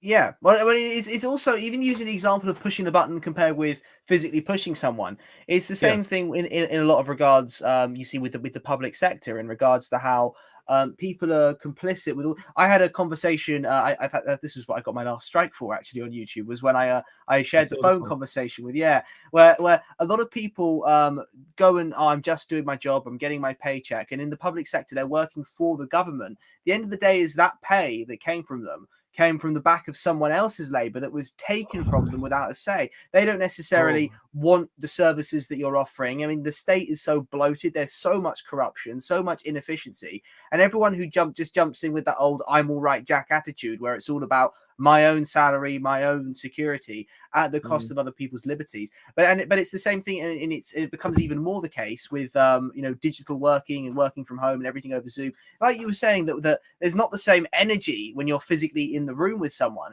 It's the same thing, just like pushing that button rather than physically pushing someone over. It removes that more immediate connection with the situation and with the actions that you're doing. I love the fact that you bring this up, because this becomes more nuanced, because we're moving into the realm of moral culpability, but specifically, like, what line do you call this, where is the line for you, because it's one thing when you're physically pushing someone, another thing when you're supporting an organization, right? Like, let's say working for an organization. This is another one that has deprived its a mass amount of its funding through taxation or something like that. The thing is, you can take this to many degrees, right? And whereas the latter is like a lesser degree, it still may be a line. So at some point you have to draw a line as to where you think it is unacceptable. And the problem is that line does vary from person to person. Like, to me, a lot of people make the argument that the founding fathers, right? This actually gets to me. Like, a lot of them were very much opposed to the idea of slavery, devoted their lives to abolishing this thing, right? However, it becomes tricky because some of them actually own slaves, right? And bearing in mind, I want to clarify this. People like Jefferson, right? He was considered to be like I think was it Thomas Jefferson or one of the founding fathers, right? Actually owned slaves Wrote the because he Declaration of Independence. inherited them, right? And truly felt Mm. like he spoke about this in his own writings that where he devoted his life towards freeing them was very, very much against the idea of it. Like, he knew that if he, let's say, freed some of these people that didn't want to be free, they would be hunted down, and they, essentially they lose their lives. So he devoted his life towards trying to create a society where he could actually free them. But a lot of people make the argument by purely having these slaves, you're advocating for, you're supporting this system in place, and therefore you are just as complicit.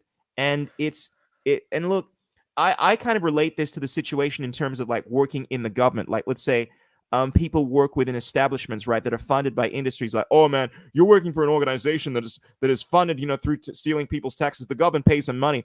Elon Musk is bad because the government paid $1 billion of your money to fund his SpaceX program. And it's like, well, where are you going to draw the line? Because at some level, we're all probably benefiting from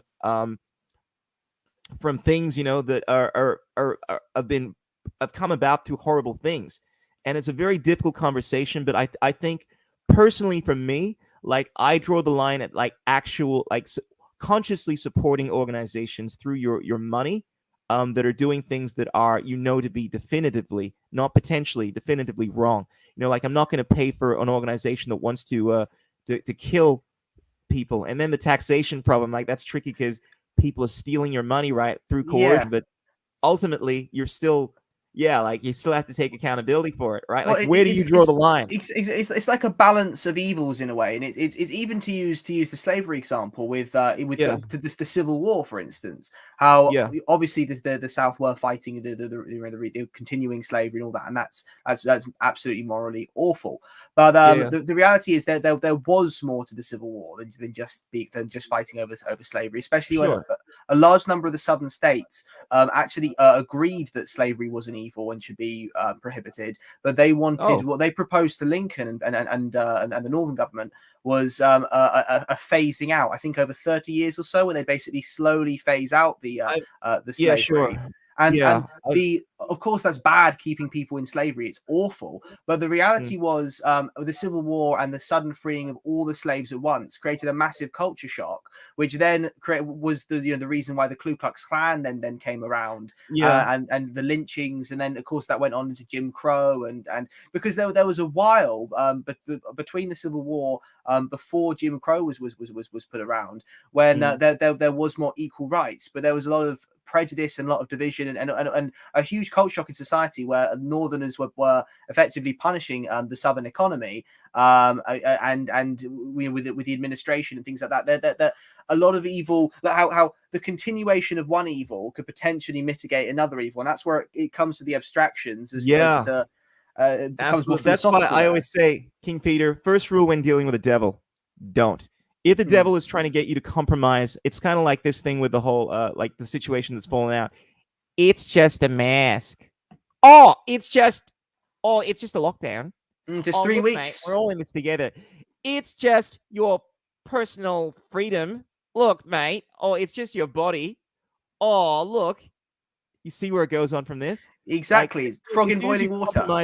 You compromise yourself. So I know, like, I always take on the position, like, if I, like, when it comes to like the whole slavery thing, like phasing it out, and it's an argument I'm familiar with. Like, most people would be comfortable with some level of slavery, right? But the thing is, if I always take on like a definitive position with this kind of stuff. Like, I'd be like abolished to wanting to, like, if people are going to try to phase it out, sure, it's better than not having it not phase out at all. However, I'm not gonna support you having any form of that shit, if it's inherently wrong. And it's very difficult, but it's incumbent upon us to be conscious of like what we're actually submitting to, because the more and more you submit to like evil, the more and more you compromise yourself, and slowly it's like a slippery slope. It's like, this is what the government does. It gets bigger and bigger And what have we seen over the last 50 years? I'm amazed to find that more than 50 years ago, but about maybe 60 years ago, you could actually travel from, believe it or not, you could actually travel from country to country without a passport, right? At least this is the idea. Can't remember what point. And then we slowly see these restrictions being implemented where they start taxing your rainwater. They start putting all these little restrictions that, and it's not that crazy to suggest that in the next 10, 20, 30 years, right? Like people used to think programmable money, like the government taking over Bitcoin, wasn't that crazy idea, but we can see that coming to effect. Maybe people like you are right, and maybe Elon Musk, through unbeknownst to him, may bring about some kind of like dystopian society where we all have government mandated neural implants, and we have to censor what we think. We are completely. You know what I'm saying, right? Well, I mean, of course, it's how they use the shifting goalposts as well, though. It's with Bitcoin, for example. Of course, I know there's the problems. The block that is completely open. You can trace transactions. I understand all that, sure. But it has absolutely got its uses in being not so controllable. Of course, they can control your access to getting Bitcoin. They can also control you pulling that out and turning it back into fiat. But once you got that Bitcoin, that's your Bitcoin. There's less control over it. Yeah. The problem is how governments want to sort of push ahead with things like central bank digital currencies, and this centralized was basically just digital fiat in the same sense. So it's just moving from one type of fantasy money that they control to another form of money. Absolutely. And it's important to make the distinction that there's nothing inherently wrong with Bitcoin. It's not forced, it's free, right? There's a distinction between but using something, getting yourself involved in something that you see as having the potential for problems versus something that is inherently like a problem, like someone wanting to force you to do something that is wrong, right? And people often don't make those distinctions. They say things like you not getting the boom shakalaka is inherently bad, right? Because by you walking around, you might, like, I've heard so many people make this argument to me that you're taking away my freedom by not getting a jab, right? And I'm like, well, just because I have the potential, I mean, let's go with the narrative, right? Just because I have the potential to infect someone is not a definitive. That's an appeal to potentiality. That's like, and that's the common argument you find within so many of these authoritarians. It's always the risk, the potential and they're trying to control. It all comes from fear when you think about it, really, right? And as Master Yoda said, fear leads to the dark side. It does. And it's perfectly sensible, because if you're worried about what is fear most based off of, it's something that's based off of like being apprehensive about what might happen. Like it's because when you're going through I mean, granted, look, when you're going through shit, it sucks, it's fearful, but it's more often than not, it's based off of like a concern for what's going to happen, what's going to arrive. Therefore, fear is always this, it brings about this mindset where you're willing to do things, right, based off of what might happen. And that very kind of thinking is what leads to this authoritarianism. Like, let me suppress you from expressing yourself because of what might happen. Does that make sense? It's like, yeah, it's the concept of trying to avert problems by restricting people's God-given abilities because you're concerned about what might happen. And you can substitute in any excuse you want. The war on terror. It's to prevent terrorism. It's the war on drugs. It's the war on gangs. It's the war on disease. You've got to fight a terrible virus. It's the war on misinformation from sinister foreign agents.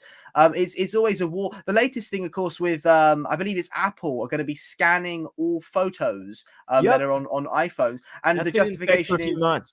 I protested sorry to cut you off. I actually stopped using my Apple, but this is how much of a fucking Momo I am. I'm like, oh, my phone's too important. Let me just update the latest software. Fuck it. But yeah, bro, this is because the thing is, I mean, to be honest, I don't really have anything on my phone that could be at all, dodgy. But it's the thing is, it shouldn't be, oh, well, people say, oh, if you've got nothing to hide, then you shouldn't, be concerned about this. It's the principle behind it. And the reason, and they always use fear, and they always use, the worst crimes. Things, for example, pedophilia. That's what the argument for scanning everyone's messages is to track down on child abuse things. Well, I mean, the big thing with child abuse is what they could do is they could try and find one of the many lost reports that were lost by our government on parliamentary pedophilia and child abuse and child trafficking in the establishment. Stop the cover up. Stop. Just a few months ago, the government spent £600,000 of public money to to fight a freedom of information request to keep Lord Mountbatten's diaries private. And of course, as I've discussed before, how Mountbatten was involved with the Kincora Boys Home. Allegedly, I have to say that there are people who allege that Mountbatten was involved with the Kincora Boys Home. And what is confirmed is that the CIA, in their official documents, profiled him as having a perversion for young boys. And of course, this is the stuff that's never really talked about with the royal family. Sure. It's and the problem is that the devil is in the details when it comes to wanting to ban all this kind of stuff. Like, people don't realize what it actually means when these laws come into effect. Like, when I speak about sexual assault to most people are like, yeah, sexual assault's wrong. You shouldn't. Like, a while ago, Cody Wise, who was an amazing speaker, he's the gun guy, right, with Ghost Guns, right? Essentially, this guy had basically taken the U.S. government to court as to his rights and why it wasn't, based off his, can't remember what amendment it was, or constitutional right. He should have the right to guns, right? Now they actually got to this guy. Yeah. Okay. Second. Yeah. They got to this guy, right? By arguably, and there's actually a lot of compelling evidence to this, by essentially orchestrating a situation where he ended up being with a girl. Stupidly, he met this girl on, I think it was like what was the site called? Some kind of dating site for like rich people, sugardaddy.com, right? Oh, yeah. And basically met up with a girl, right? And look, they had consensual sex, right? Like, they met in a hotel, they had sex. But check this out. He was accused of sexual assault. Like, later on, this information came out. I think the girl was confessed something to, and basically, because this girl was in Texas and she was 17, right? Cody Wise was indicted, like, was taken for sex crimes, right?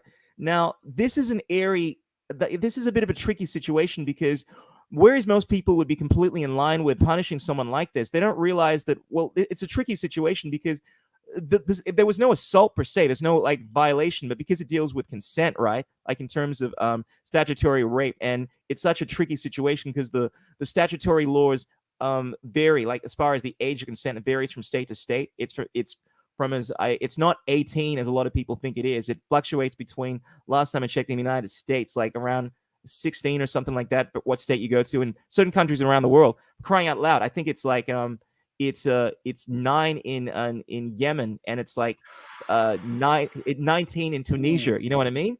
But the thing is, a lot of people, they take they just want to outright just convict someone of this kind of stuff. And I bring this up because there are certain laws, right, that are often looked at being implemented, right, in the interest of wanting to protect people. And most people just simply hear, oh, wait, it's in order to protect people from, sexual offenders, right? But they don't realize what the law stipulates. That, okay, let's say if you have a picture of yourself, like on your iPhone, right, with someone that is, let's say, underage, right, in some country, like, let's say, Tunisia, where the age consent is 19, right?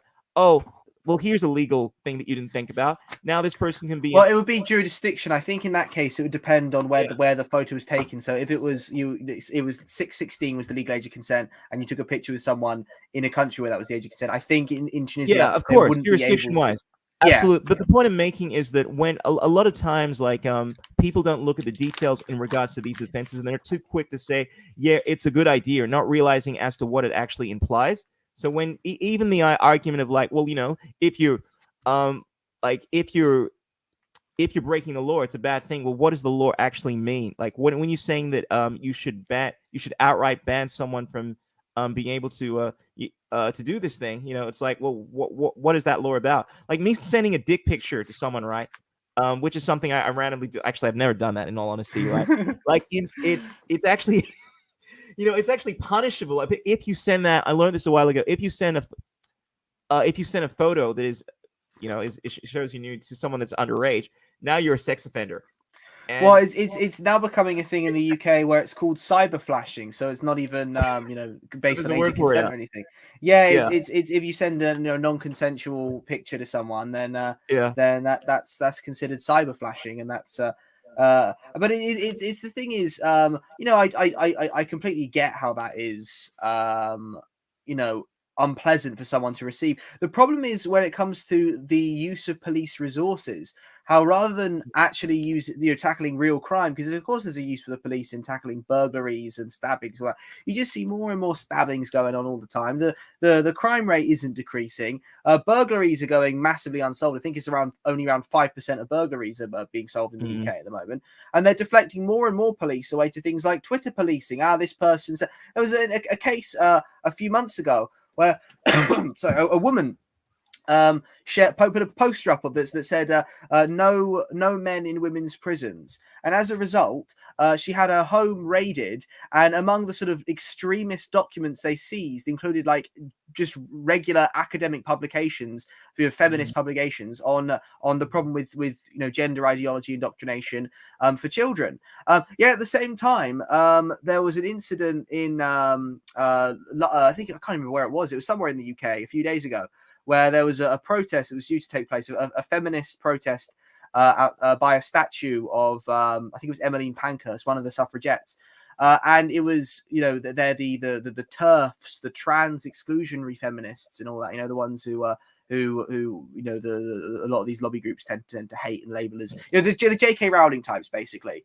And Mhm. they went to this protest, and the statue was surrounded by these activists who were all clad in black balaclavas and all completely covered up and trying to pose an intimidating presence. At one point, they actually physically attacked a woman who tried to go and join the protest. And the police were all standing by. And in one of the videos, you see this woman being physically attacked Mhm. by appears to be a man, but of course you can't say because you can't misgender someone.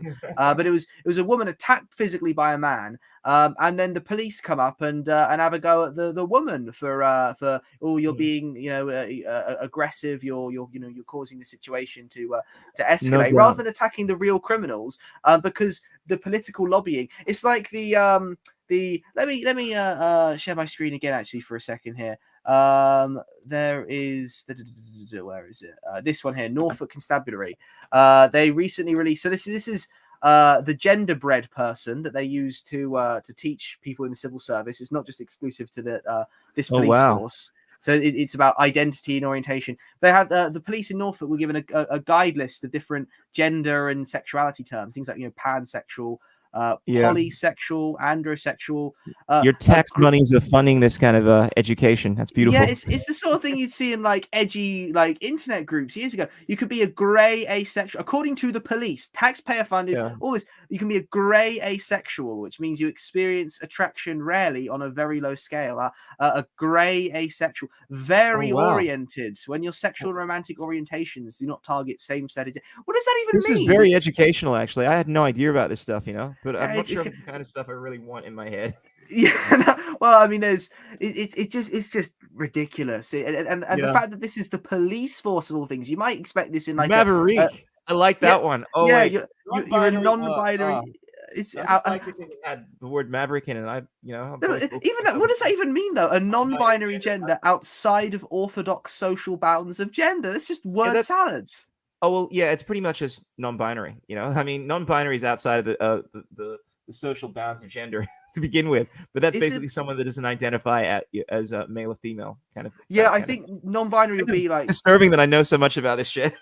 Yeah, well, the thing is, It's it's shoved down our throats so much through all the mainstream media that it's you end up. but here's the thing, because you spoke about the police, right? And look, I have a lot of beef to pick with the police, right? Like I'm not down with these order followers, but often, psychologically speaking, you find that they will they will often enforce laws because the community wants those laws to be enforced. There's a whole bunch of laws, right, that aren't typically enforced, right, because the community doesn't make an issue about them. If enough, when people and look, I also realize that there are a lot of holes in this argument because a lot of the times the police are take orders from their premiers and politicians and so forth. So that's another issue. But often you will find the reason these laws are enforced is because enough momos have decided to make an issue of it, don't want to be misgendered, therefore go and complain to their officials, right, that pass laws or tell their police officers to enforce these kind of laws. So a lot of this does come down to the grassroots approach. It's a cultural war. And in order to change this, it's difficult to accept this, but you do need to change the community. But the best way to change the community is to change yourself. Like, perhaps I'll end with this, but there's this story that I fucking love, right, about someone that wanted to change the world, and he couldn't change the world because there are too many people with dissenting beliefs. So he decided to try to change his country. You know, couldn't change the country. None of his politicians would listen to him. Try to change his community through the same kind of thing. Oh, no one wants to listen to this guy. You haven't done anything. So tries to change his family. Family won't listen to him, right? Only if he had tried to change himself, right? Because by changing yourself, when you were actually succeeding, when you were living an authentic lifestyle, more people inclined to listen to you. Your family starts taking notice of the kind of person that you are. And whether it's consciously or unconsciously, you affect them. And through changing the family, change the community, through the nation, and so forth. As you change yourself, you change the universe. That's why Mahatma Gandhi would say, be the change that you want to see in the world. Because as you change yourself, you change the world.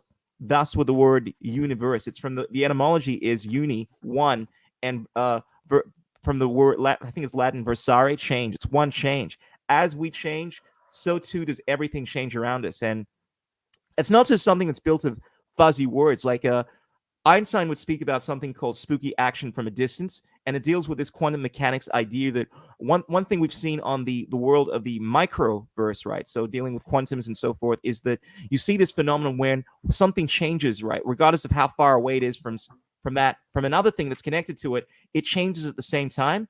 Everything is instantaneously in contact with everything else, and it's weird as fuck. But you realize that by changing yourself, you are actually changing the world. So I just think that's something important to take notice of. Absolutely, and that applies on a political front too. In you know, people who rather than you know, just going forward, I'm going to change politics, I'm going to step forward and do this, that, and the other, rather than strategizing and coming together and finding compromises and forming a unified opposition. And that's the problem is over the pettiness, but it even comes down to the fundamental problem of democracy, as we were discussing earlier, with the problems of actual representatives rather than making individual, you know, piece by piece policy changes. And that's the fundamental thing is looking beyond the system that's established before us and seeing new solutions and what you know we can offer, and the extent to which we can live outside it. Right, just a point that I didn't actually I forgot to bring up earlier, when you were talking about living outside the system. The problem, of course, is when people do try and live outside the system and then are completely kicked down by the powers that be. And you could, of course, look at like you know, there's like David Koresh and the Branch Davidians, and of course they had some very fringe beliefs in a lot of senses. But you know, CIA, DEA storm in, burn them down, and that's that. There was another case in America about 20 years ago or so when it was a married couple who weren't paying their taxes, and it turned into a massive standoff when the government ended up either killing the husband or detaining him and arresting him, imprisoning him for life.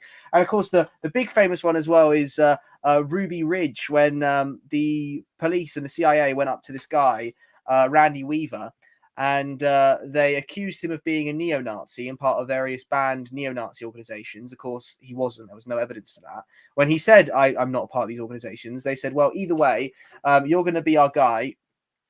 You're going to infiltrate these organizations and you're going to get all the information for us. He refused, the result of which was a massive standoff in this was back in the 90s, when they charged him with some sort of firearms offense. It led to a massive standoff between him and, you know, his family and his son and his wife and all that. And basically they surrounded his compound. They lured out the dog and then killed the dog. And the son came out after the dog. They then killed the son. They killed the neighbor. They killed his wife. There's like a famous photo that was an actual focus of the sniper that was on his wife, unarmed, just standing there unarmed out in the open. They shot her down in cold blood. The end result of which was that Randy Weaver never actually spent a day in prison. The firearms charge against him turned out to be, it didn't stick. It was dropped. The only thing that he was still charged with was failing to appear in court over the firearms offence that was later dropped anyway. So there was no Yeah, case which to shouldn't have answer. been an offense to begin with, you know, if Exactly. we're yeah, we're actually this is in the United States, I presume, right? Yes, yeah, Yeah, and when it was used to justify murder, and the end result was I believe it was the CIA had to pay Randy Weaver $3 million for killing all of his family. And to be honest, I don't yeah, think three million there's no dollars is price. really Yeah. enough to Yeah, your I whole didn't know that family. story. That's atrocious, man. I mean, I think of, you know, I don't want to go into this, man, but like I think of so many this I heard a story of I don't know, perhaps I'll send you a link to it, man, later. But basically, if some what's some and look, I suppose look, this is mainstream. I mean, the UK government recently came out, right? I think I sent you a link to this. Like, you know, for a long time they've had compensations they award to people that have been injured for, you know, all kinds of stuff, right? You know what I'm alluding to over here. Yeah. And in Australia, we've been seeing this over the last few months, and like parents that actually come out and spoken quite clearly about their own personal stories dealing with what's happened to their daughters, you know. And it's there's no price you can. And granted, you know, there is a payout. It's 120,000 in the UK for injury from, you know, I'm talking about magic Yes, potion and so yeah. forth. Yeah. However, there's no price that you can put on a life like that. And when someone, it's one thing if you took that being fully aware of what's going on, but the problem, right? Like in this report I came across, like there's a payout because people were not aware of the effects of this thing. That shouldn't be a thing, right? There's something called informed consent. You should Yep. be aware, like, of what you're acquiescing to. But what's happened is people have not been given that information at all. And look, you can't know everything, but it's very clear that there's been a concerted effort to prevent people from knowing certain things, right? Exactly, Because it's exactly. called hesitancy in the you know what. And that's Yep. just I mean, I was saying this yeah. from the very start. I was talking about the Supreme Court case in Montgomery 2015 that said that if at any kind of medical practice that's administered, the patient has to be informed of every single potential risk that could come of it. And Yeah.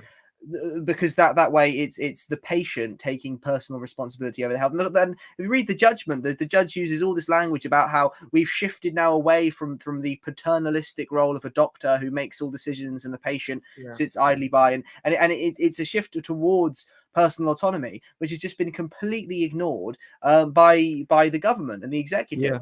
And then they roll ahead. They do all this stuff. They don't Let me inform say, people I'm of the sorry I got risks. it wrong. You know, we weren't, yeah, Mm, like they did in the Gulf War. Our smart bombs weren't 99% effective. They're only about mhm, 1% effective. But hey, we were doing it for the right reasons. We were trying to like avert these weapons of mass destruction being used in order to destroy us. mm. If you buy into that narrative, right? But it's always this. Well, we're doing it for the greater good, and then when the greater good never arrives, well, we had good intentions. Well, yeah, but you're. That's Oh the my thing is god. it's never the greater good arrives. It's always we're doing it for the greater good, and before that greater good manifests, and when people are just starting to realize, hang on a minute, there's a Yeah. new evil that steps onto the scene. Now we've got Yeah. something new that we need to crack down on. So ignore the Yeah. old problem. That's all old hat. We now need to talk about the future and how we need to crack down on your liberties even further to prevent Yeah. even more Or better yet, the disasters. justifications is like, yeah, look, we were wrong about the weapons of mass destruction, but look how much better the world is now. Now we don't have a crazy dictator, right? Because the after effect is like, you can always find, like, when you're looking in hindsight, you can always find a reason as to why something is better, right? Like you can say, Mm, yeah, but look at all the technologies that we've had now because we had slavery. Like we would have been still in the dark ages, right? Unless, of course, we had people to build all the stuff that we have. It's like you can always in you can look into the past and say why it was necessary to do things because now we're alive and we have all this amazing stuff. However, if you're making a moral argument, that's not a moral argument because with that kind of logic, you can justify anything. And this is something I find a lot of um, the people that are they're utilitarians at heart, you know. And it needs. I have to be clear. Like, there's nothing wrong with utilitarianism when it's still paying respect for principles of freedom. It's when you're willing to. I call it Machiavellianism because when you really look at the Prince, it's fucking yeah, brilliant in terms of understanding how things play out. But you basically suspend all moral code in the pursuit of trying to achieve goals, and it's a very it's a very like left brain approach to trying to figure out yeah. how to achieve things. And because you're not paying any reference to actual principles, you can do anything with it, and that's scary, Scary It's shit. very means to an end, very means to an end. Like I said, I've been reading quite a bit of Gaddafi's philosophy recently, reading the Green Book, and he offered some very interesting solutions to certain problems, but also some of his solutions not so much. He was definitely a lot more left wing in a classical sense in his positions. But I mean, he identified all the problems with the different places of different forms of democracy, parliamentary democracies. The problems with parties and class based, tribal based. And his solution that was he talks about how the ideal that everyone should aspire to is direct democracy. However, that's not really practical due to the fact that you can't have literally every single person making decisions. So he basically he split Libya up into loads of tiny little local, they're called basic people's congresses, I believe. So anyone any man or woman who had reached the age of 21 could join their local basic people's congress, and they would then basically be like a parliament on local affairs. From that body, they then select a local council who would be their local government, entirely accountable to all of the people. So there's no representatives; it's people themselves. And then so that would day-to-day monetary policy of the local region and all the local decisions that are made would be made by the people directly. And then on the national scale, of course, that he banned political parties, but political parties were banned before Gaddafi even got the power. He wanted the end of parties, people fighting over this, that, and the other things. Rather than a national election, it was purely people involving themselves, making decision by decision, rather than I'm going to go with the blue party or the red party, and this infighting and social stagnation and inefficiency that comes about as a result of that division. He refused, when political parties were banned, he refused to ever join a party because he didn't believe in factionalism or division. He believed that people need to sort of get to action. And so what he ended up doing was he joined the army with the sole purpose of overthrowing the government, which is one way to go about it. Not necessarily something that I could endorse on YouTube. We could actually implement a direct democracy now, and I think it's been done at some level just through the blockchain, and or maybe yet implement Elon Musk's Neuralink device, right? Just mandate everyone use this thing, right? And they have to no, but on a more practical level, like let's say everyone has an iPhone, right? And they have to vote. The government sends out these questions on whether or not you want certain things to be implemented. You can trace every single vote. Everyone's using these devices, and every single question now that any procedure the government wants to implement can be put forth to the people, and people vote on this thing directly, just like that.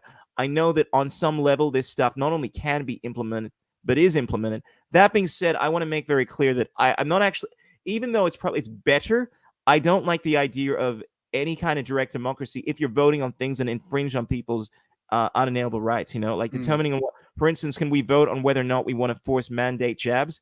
Obviously not. Can we vote on whether or not we're going to use, taxation has to be voluntary, because at that point, then, anytime the group decides what they're going to do with the funds, you haven't deprived someone of their money in order to do it. So it's not based on fraud.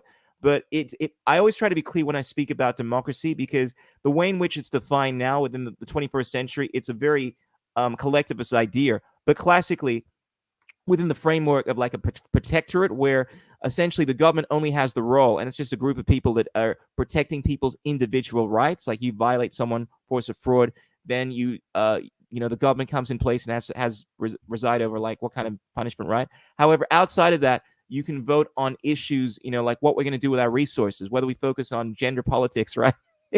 Yeah, well, see, that's the interesting thing, though. That's because in the system that Gaddafi had, there were a lot of things that he announced for the right reasons that were slightly more questionable. So, say, for example, he was a free speech absolutist. He believed that anybody should have the right to say whatever they wanted, regardless of how irrational and crazy.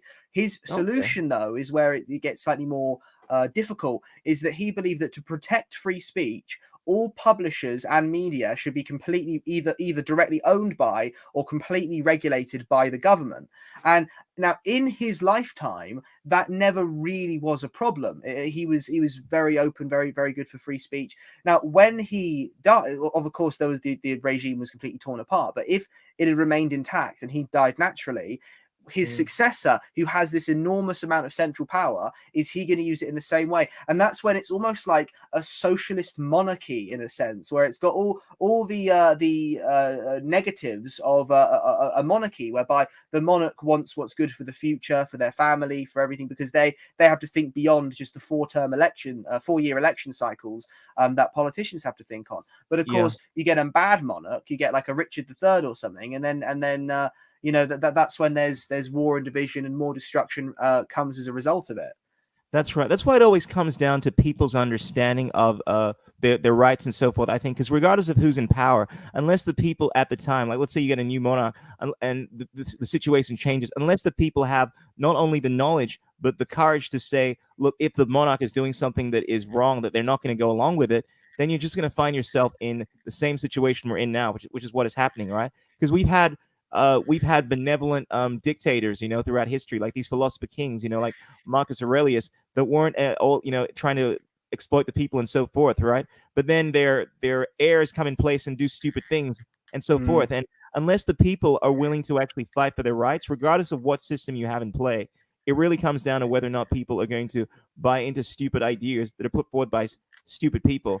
Because we're just using words essentially for describing the systems that we have in place. But what it's really coming down to, the details, is whether or not we are going to allow certain horrible things to be done in the name of democracy, like freedom of speech. Someone shouldn't have the right to restrict you from expressing your opinion just because it's stupid, unless it's actually incitement of actual violence, you know? Or if it's fraudulent, yeah, you take it up with you know, some a civil lawyer. Defamation. Civil law, It's if you say a lie about me and it's demonstrably a lie, you've got no evidence to back it up, I can take you to court, and the courts will settle that based on the evidence. And it's a civil thing rather than the state having to do and say that's a crime, you're going to be arrested for lying about that person. You could lie about me and I could not care at all in the slightest. And then but the problem is where it becomes criminal law and more actual state instigation of proceedings is when, for example, you've said an offensive comment about this person on Twitter, you've said something, you know, transphobic or whatever, and the person on the receiving end might not be offended in the slightest, but yet people, you know, can still end up going to prison and doing hard time over just saying things on the internet that may or may not offend people. And the education aspect, the issue that I have is that a lot of people don't understand what it means to actually, like what freedom of speech means. They think that hate speech is actually a thing. If you say something that they consider to be hateful, oh wait, you shouldn't be allowed to say that. Or they expand the definition of what it means to incite violence. Like I was speaking to someone a while ago that said, you know, using the N-word, right? Because it's a very nasty word, and it'll inspire people to have this belligerence towards black people. You shouldn't be able to say that. I'm like, look, I don't want the word used, right? But classically speaking, unless you were, as the definition implies, inciting the harm, like to fall on someone, like telling someone, you know, telling an individual, saying that person should be killed and so forth, wanting violence to come upon them, actually stating that, it's not the same thing. But a lot of people have taken that and said, yeah, you said something, though, that people may hear that and want to commit violence. That's not the same thing. And exactly. Use that and this is it's the devil's always in the details with this kind of stuff, but a lot of people change the definitions of words. It's like with the word, it's like with the whole gender thing, you know, like male and female objectively, classically has a definition, but now it's been expanded to mean something else. And you're not even allowed to define a woman. People say it's offensive just to define the word woman. Some people refuse to answer define it.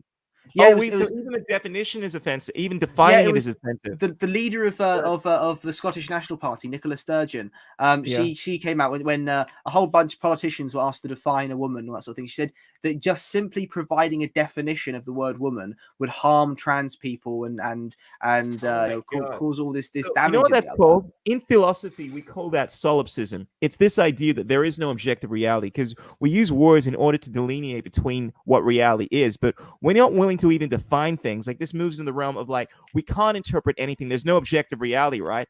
Everything is all a figment of your imagination. Therefore, why act as if anything is real? And it just erodes the concept of lore. It erodes the concept of like reality.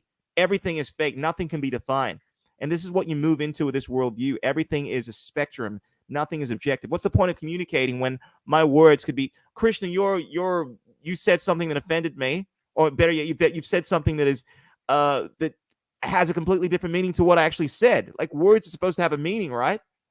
Yeah, exactly, So and it's the move towards just absolute. It's like subjectivity without allowing subjectivity. It's where everyone is allowed to live in their own little worlds. Don't question my reality, my truth.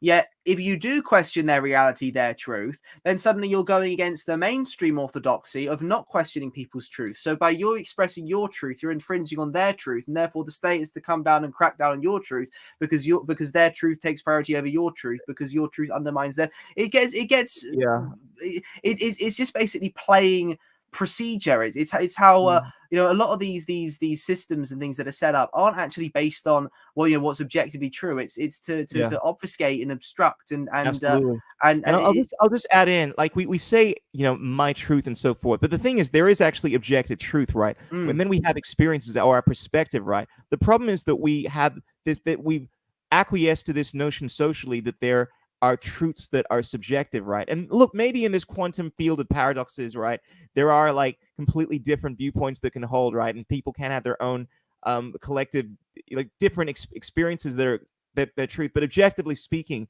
there is the truth, and then there are your experiences or your mm, perception of what the truth is. So I consciously try not to acquiesce to this idea that it's my truth, it's just my yeah, perspective. No, the truth of the exactly. matter is that there are certain things that have happened, and granted I have a different interpretation of what that is.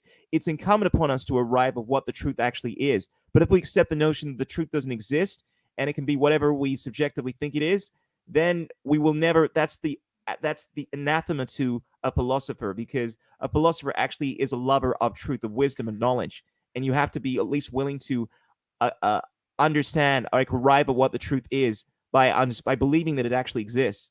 Well, exactly, and it sows more division as well, and it makes things less intellectual. Where, for example, there could be a music concert. The truth is there was a concert. This many people attended. This was the time. That sort of thing. Mm. Someone could go and go, "Oh, that was a really good concert." Someone else could go and go, Time is "Oh, an that illusion, was that man. was terrible." And it's that's Yeah. my truth. That's my truth. It's not that's your truth. That's your truth. That's your opinion. You may have liked it. You may not have liked it. There is the truth, and then there's your opinions and analysis that you can add on top of that. But it's distorting reality, and it's how these debates over more fundamental issues, it gives people an out. So for example, when you're debate, because I don't use Twitter at all anymore, but I used to use it quite a bit, and there's a lot of toxic arguing and things like that, and Mm. it's definitely a big time suck. Twitter becomes.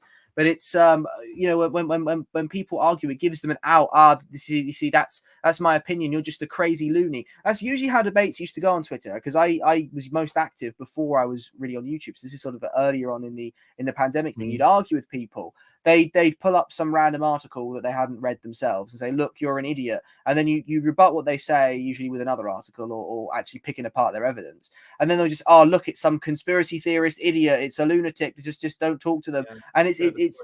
it's just your truth, your truth.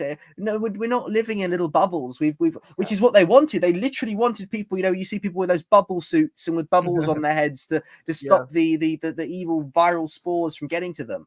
And it's Mm. they literally want people living in bubbles, living separately, and entirely obeying by rules regulating the discussions they can have and the topics they can talk about through like big tech censorship, etc. Yeah, bro. I think about what you're saying, and I think it is an insane world that we're living in, and I honestly don't know what's going to happen, but I have a feeling that it is going to get a good deal worse before it becomes better. We are living in. We're supposed to be. This is getting a little more kind of like metaphysical, but we're supposed to be moving into the age of Aquarius, right? Which is supposed to be all about enlightenment. But it really feels as if we're still in the age of wokeism right now, where Mm, when I say woke in terms of like, most of us are still asleep, but we're yet to wake up, and where we've acquiesced to an ideology that is devoid of actual truth, and is willing to suspend the most important thing, which is our freedom. This is essentially the most important factor, because without the freedom to live your life, you essentially lose your ability to be human. You become a drone. The one distinction about, well, for I'd say it's the one defining quality about humanity is that we're supposed to be conscious in the fact that we have this ability to govern our reality through our thoughts. And if we can't even exercise that stuff, then what are we really? So, You know, Exactly. bro, I just realized we've been going on Yeah, 3.5 hours nearly. so this is definitely the longest podcast. This is going on Joe Rogan epic podcast style. So bro, It's good. It's good. We covered a lot of areas. we have. Yeah, I don't. I hope you don't edit this video because you have a lot of work ahead No, set out for you, brother. this is just live, and this will be up on the channel as a live stream. Anyone wants to watch back. I want to do more sort of live streams going forward. Sort of, I want to try different times, see what are the best times to get people on board. But either way, what I'm doing currently with my channel isn't working. Like no matter what. So I need to find some kind of alternative approach going forwards. And I think a live stream, a good way of bringing people together. It's a shame no one joined through the link.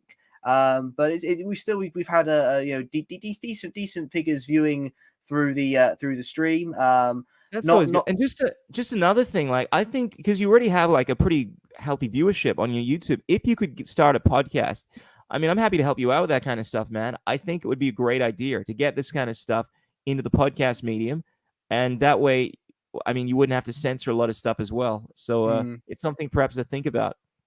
yeah, it is. It's just whatever I'm doing, the views just go down and down and down at the moment. So it's something new is definitely It's something we're all dealing with, you know. Like yeah. like we're speaking about just feeling demotivated and wanting to make this content. Like, look, to be honest, I was putting out a lot of stuff. I have been for a long time, but specifically in relation to what's going on because it really was like what we'd seen going on was like next level stuff, right? And I truly wanted to do it because I felt compelled to speak out, you know, particularly when you're seeing so much censorship. But yeah, it's important to try to maximize your efforts as well. Like you can't anytime you're putting in energy and you're not getting anything good in return, it leaves you feeling depleted. So you need to make sure that it's worthwhile how you invest your time and energy. So if there are other Yeah. places that you can better spend your energy, yeah, it's worthwhile doing so. And you're obviously doing that. So, bro, keep doing it though, man. Because look, you're getting a lot of important information out there. You obviously are good at it. A lot of people respect what you're saying, and it would be a shame, man, if I know it's difficult at times, like you feel demotivated and you only have so much time, but bro, you have a knack. It's a matter of getting that stuff out there and keeping the good fight, keeping on. I think playing around, finding what's most efficient, finding the 1 hour long videos and things is probably a bit too much. So rein Well, we've myself in a done a bit. But three and a half hour podcast now, but yeah, it's that's at least you don't true. have to edit Yeah. it. At least you don't have to edit it, which is nice. And then Yeah, exactly. perhaps And being you know, live, we can just talk about issues as they're going on, rather than all the bureaucracy, not bureaucracy, all the other processes that go into it. So I'm getting tired because it's been a long conversation, but it a has very been. very good one. It must be like midnight around your end, right? Yeah, approaching 11, it. just Yeah, man. becoming It's just 11 now. yeah, it's But going yeah, on 8 a.m. here. Been up till 4. But listen, I'm definitely gonna share this. You can download this thing, right? I'll get on it. Like I'll should be able to extract it. So I'll put this up on my channel. Good thing is, I think we YouTube should be all right with this. And bro, it's been a pleasure. It's always a pleasure coming on your podcast. King Peter, you are a scholar. You are a gentleman. I appreciate what you're doing. I know that at times it feels as if the world is very dark, but we need lights like you to set the stage and keep on burning to inspire us all to burn. thank you very much, and yourself as well. We're all parts. We're like nodes on the Tor network. We're all individual elements that are doing giving our contributions to whatever small way we can help. But it's like you say, if you can't change society, change yourself. Doing what we can as individuals. And I think you do an excellent job. And it's everyone who's in this community who's and there's nothing wrong with making money off of this, making a living off of whatever. But it's when people focus entirely on the profit side rather than people who will just completely neglect the content that they make. And it's about finding that balance between what's sustainable and what's not. But no, it's been a good conversation, a long conversation. And to everyone who's watching, thank you very very much for tuning in. It's been a wonderful live stream. I haven't been really reading over the messages over the course of the stream, so I'll be reading back over the live chat now that we finish. But thank you everyone for tuning in. Thank you, Krishool. Everyone, go and subscribe to his channel, and I will see you all hopefully very soon on either another stream or a regularly scheduled video. Good night, everyone, and God bless you all. God bless you, King Peter. You take care.